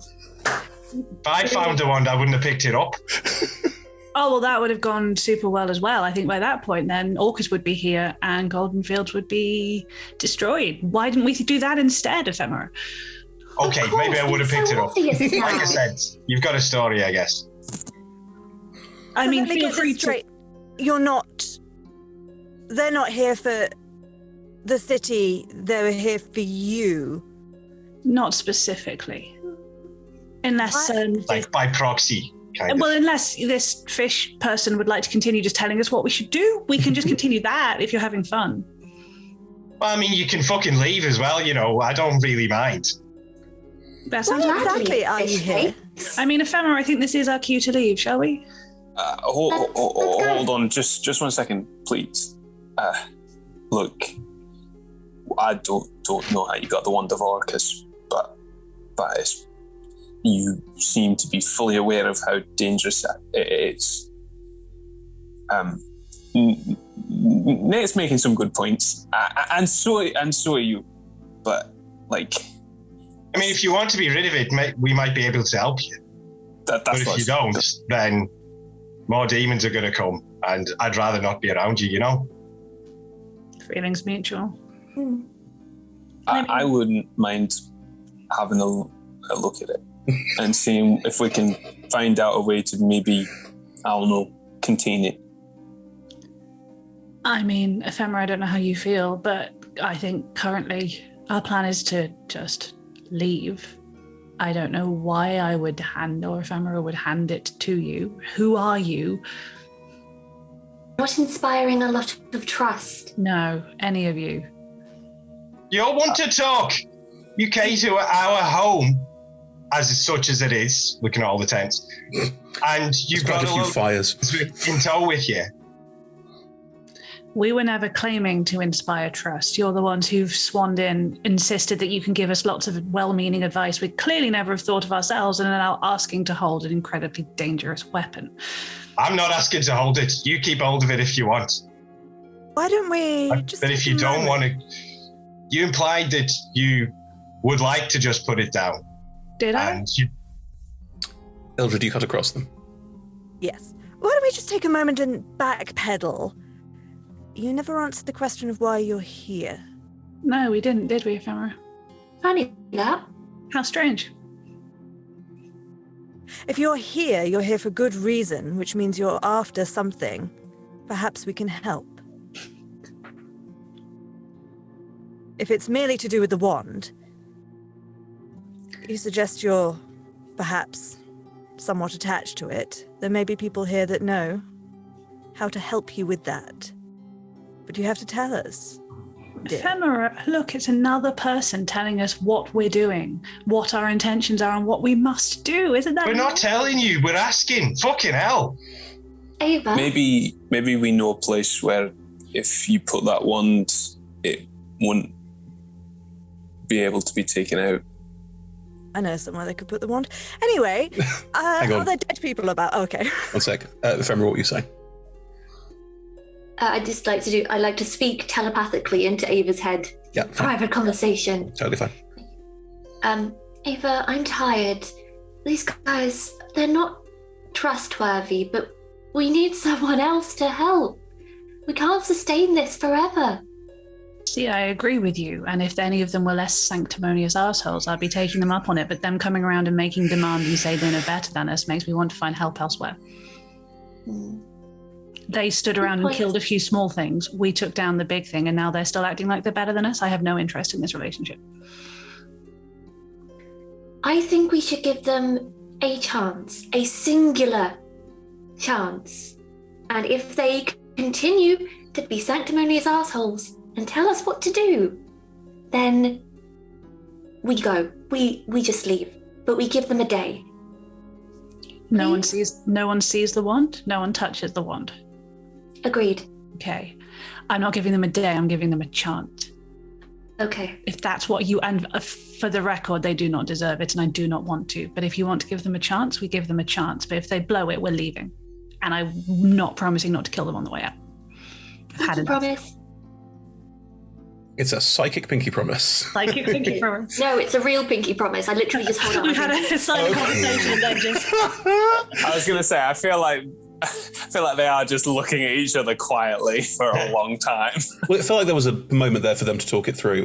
While that's happening, Nat, you wanted to go and find dead people. Yeah. Are there lots of dead people around that need reviving? Okay. You could revive people. I mean, they're dead and so much blood around.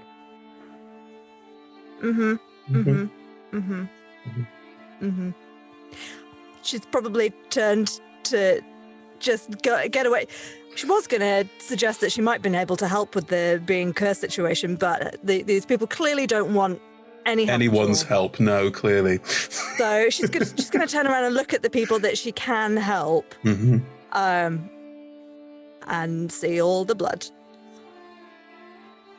And I'm just going to try and walk over to the nearest person that needs help and cast Revivify and see how it goes. One corpse at a time. Roll me a wisdom save as you head over to the body, please. Yeah.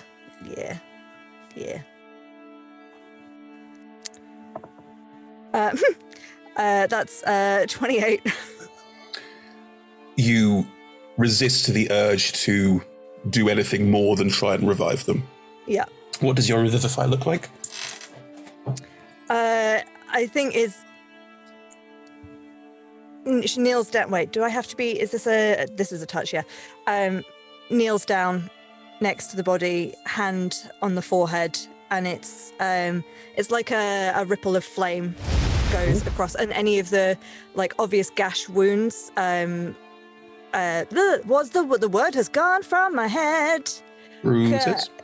Corona? No. When fire stopped bleeding. Oh, cauterize. Thank you. When fire stopped bleed. I lose words. It happens. That's totally fine. Yeah. So all the wounds kind of cauterize and then kind of reassert, like re-heal. Mm-hmm. Yeah. This young man coughs and what happened? Demons. This time, I suggest you go and find your friends. Gets up and just like starts like moving away, and some of the guards are now that all of the demons are very firmly dead, are entering the space, starting to either collect corpses, check people's pulses. Some of them do have some healing ability or some potions, and will start trying to heal people. Captain Ormar is sort of stepping, looking at this whole situation, looking at the five of you, but will not intervene till a point when you all seem ready to be intervened with. There is a certain amount of respect being given. Ava and Ephemera, Pinky, promise. I guess Anton and Nate are still around. Are they? No? Yeah, Anton's not taking his eyes off of them. Cool. Okay. Ava's face does reassemble back into really quite charming woman. It's fine. Much harder to yell at her when she's looking quite so friendly. It's true, yeah. He's not going to forget that other face anytime soon. He shouldn't. Yeah, the four of you still at a stalemate, but the Ava and Ephemera appear to have come to some kind of détente. Who starts the conversation? So, presumably because you were looking at each other for quite a while, you've come to an agreement? We're ready to talk. Okay. Not just be defensive. Right? Yes? Good? Yes? On the conditions that maybe you don't assume you automatically know better than us, or that... No, we don't. Look, I didn't mean to be like... I think maybe I was a bit still wound up from all that fighting, right? There were some demons. Yeah. And I forgot to put my face back. That is fair. Sorry. I mean, like, that's an impressive thing. Like, whatever's going on. It's very cool. Thanks. I sort of readied myself. Maybe I am sorry for being quite... We haven't spoken to anyone but each other and some demons for like a month. We've forgotten, maybe. And, well, yeah, demons are dicks, so... Well, most of them. There's a faint acidic pop in the ground where the last bit of that one that got acided just gurgles away. But look, maybe you could hang out and like tell us your story, and if you want, you can tell us about the wand or just some other stuff. Drink. Why don't I make us all some dinner? Dinner? Oh, like, the evening meal. You can smell it. You can smell it, Ephemera. I can smell it. All right. We accept then, and we won't try and kill you straight away, unless you do anything to deserve it. All right. Goes without saying in any given situation. Ildre, you were healing. Do you head back over to this group? I think for probably not within the length of that conversation. I think she's probably gone round and looked at a couple of. I mean, I don't have the spell slots to heal to res everyone. There's more people here than you could possibly res. Yeah. There are other guards helping out with healing the Sorry, healing the ill. What did you say, Rebecca? I could make some of them dance. That's not what we want. Some of the guards are sort of taking over from you, but they can't. None of them have resurrection abilities. No way. Too low level. Is there? This may sound incredibly callous, but is there anyone in particular that was important to your efforts that has been lost? Nate, Anton, this is the trading part of the camp. It has fuck all to do with your research side of the camp. Yeah, Anton immediately feels guilt for not learning anybody's name here. I think Nate's got pissed with as many people as he probably could. Nate is well known around. Will I do like a history roll and see? Point out a random body, give it a random name, and say that's my mate. Well, I don't know how useful they are in maybe the grand scheme of things, but over there, they were a friend of mine. So I guess if you're asking me, I'd like them to be around. But in terms of practical stuff, I'm maybe not the best person to ask. Old sweet Teddy. Sips his sherry in the corner. Everyone's got a butt ton of salt.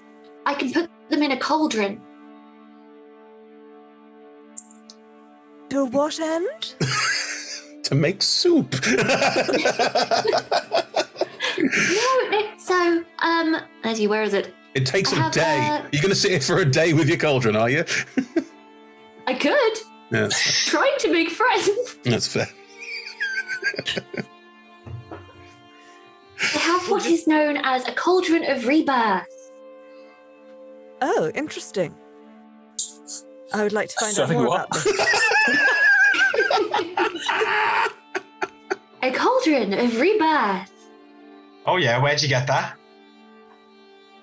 That's a very good question, actually. I'm not sure. You had it, and you were revived. It was just kind of there when I woke up. And would that really make someone like you? Hang on, I'm just having a look. No, it revives them. It doesn't make them undead. No, they'll be properly alive with a heartbeat and everything.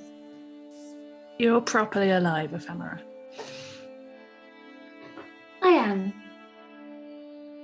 Yeah. And so Starlight looks between the two of them and then turns to Nate like... Yeah, mate. The half whispering, I guess, is he trying to... He's only sort of half trying to not be heard by anyone other than Anton. He's like, yeah, I don't really know, man. They clearly have a lot going on, you know? Ildrathni, Ava's comment, Ildrathni is just done a little bit of a head tilt, and then just going to snap out of it, tap Nate on the shoulder, consider it done, and I'm going to head off and... Old sweet Teddy. Loved himself a sherry. Oh, you've raised me from the dead. Thank you so much. That all happens off there. As much as I'm grateful for your assistance. We did come here with a mission which was somewhat interrupted. I should check in with Nezeril.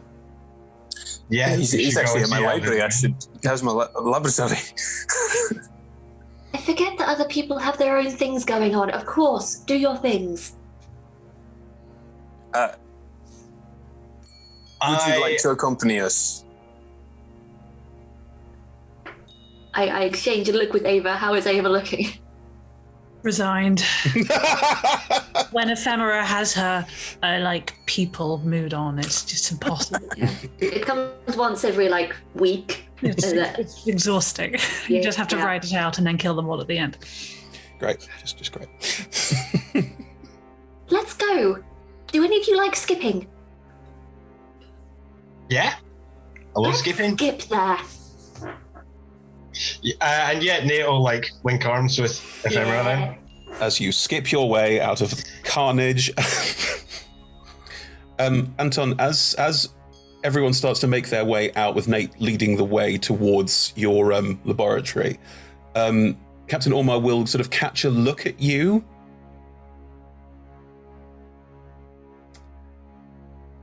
Roll an insight check. 11. You don't quite understand their expression. There's a certain amount of like, I don't think you did this, but there's also a certain amount of, I do not trust you at all. Like, there's a certain amount of this is your fault in their face. That same look he gives me every day. They give me every day. Kind of. I just give them like a little respectful nod, and then turn away from them and head over to the lab. If they've got nothing to say, yeah. No, not really. I might have like a. Sorry, go on. It's they probably, knowing you and Nate and knowing what happened, they were sort of dreading things like this happening all the time, and now it has happened. Cool. Yeah, Anton's gonna just put that in a box and put it in a little cellar somewhere, and get a little power walk on try and reach his laboratory at the same time as I am just twisting the knife, my friend. That's all I'm doing. Anton, just twist that morality a bit further. Anyway, you all head towards the lab in the ruins of Aeoliant, and that's what we'll pick up next time. Thank you so much, everyone. Sweet. Combative first session in many ways, but that's the kind of thing we're expecting for this campaign, so that is good. Join us for more, and hopefully the party get to Myth Drannor relatively soon. But yes, that is the plan. Yes, thank you so much. Fireball even once. I know, what's up with that? Bullshit. I mean, you didn't need to. All of you did I'll add it up later, but it was an insane amount of damage over a couple of rounds. Like, you are all beasts, which was always the intention, so that's great. Anyway, thank you so much for joining us, everybody. This was a lovely first episode. We'll be playing for the next 12 weeks, so you can see these 5 characters and their adventures in the Wreckage of Myth Drannor over the next 12 weeks. On Tuesdays, we currently have Crash and Burn, I believe, which is Tom's Gatecrasher saga continued, where I get to play Hunk, who I love playing. So yes, join us for that on Tuesdays. Yeah, all of our shows are streamed at twitch.tv/RollTogetherRPG. They're archived at youtube.com/RollTogetherRPG, and you can listen to podcast versions. Search Roll Together RPG in your favorite podcasting app. There are many. We're on the socials. Roll Together RPG on all of them. You can search for them. Yep, that's a thing. And is that everything? I don't know. Oh, thank you to our sponsors and supporters and all of you. That's all of the big companies who do lovely things, and thank you so much for all of your support. And our lovely D20 Club. You are special. You are wondrous. The people who run our wiki, sorry for giving you all of this to now try and add up the timelines on. That's just a thing now. And there's also a lovely fan Discord. You can join us. There'll be a link in chat right now, I believe.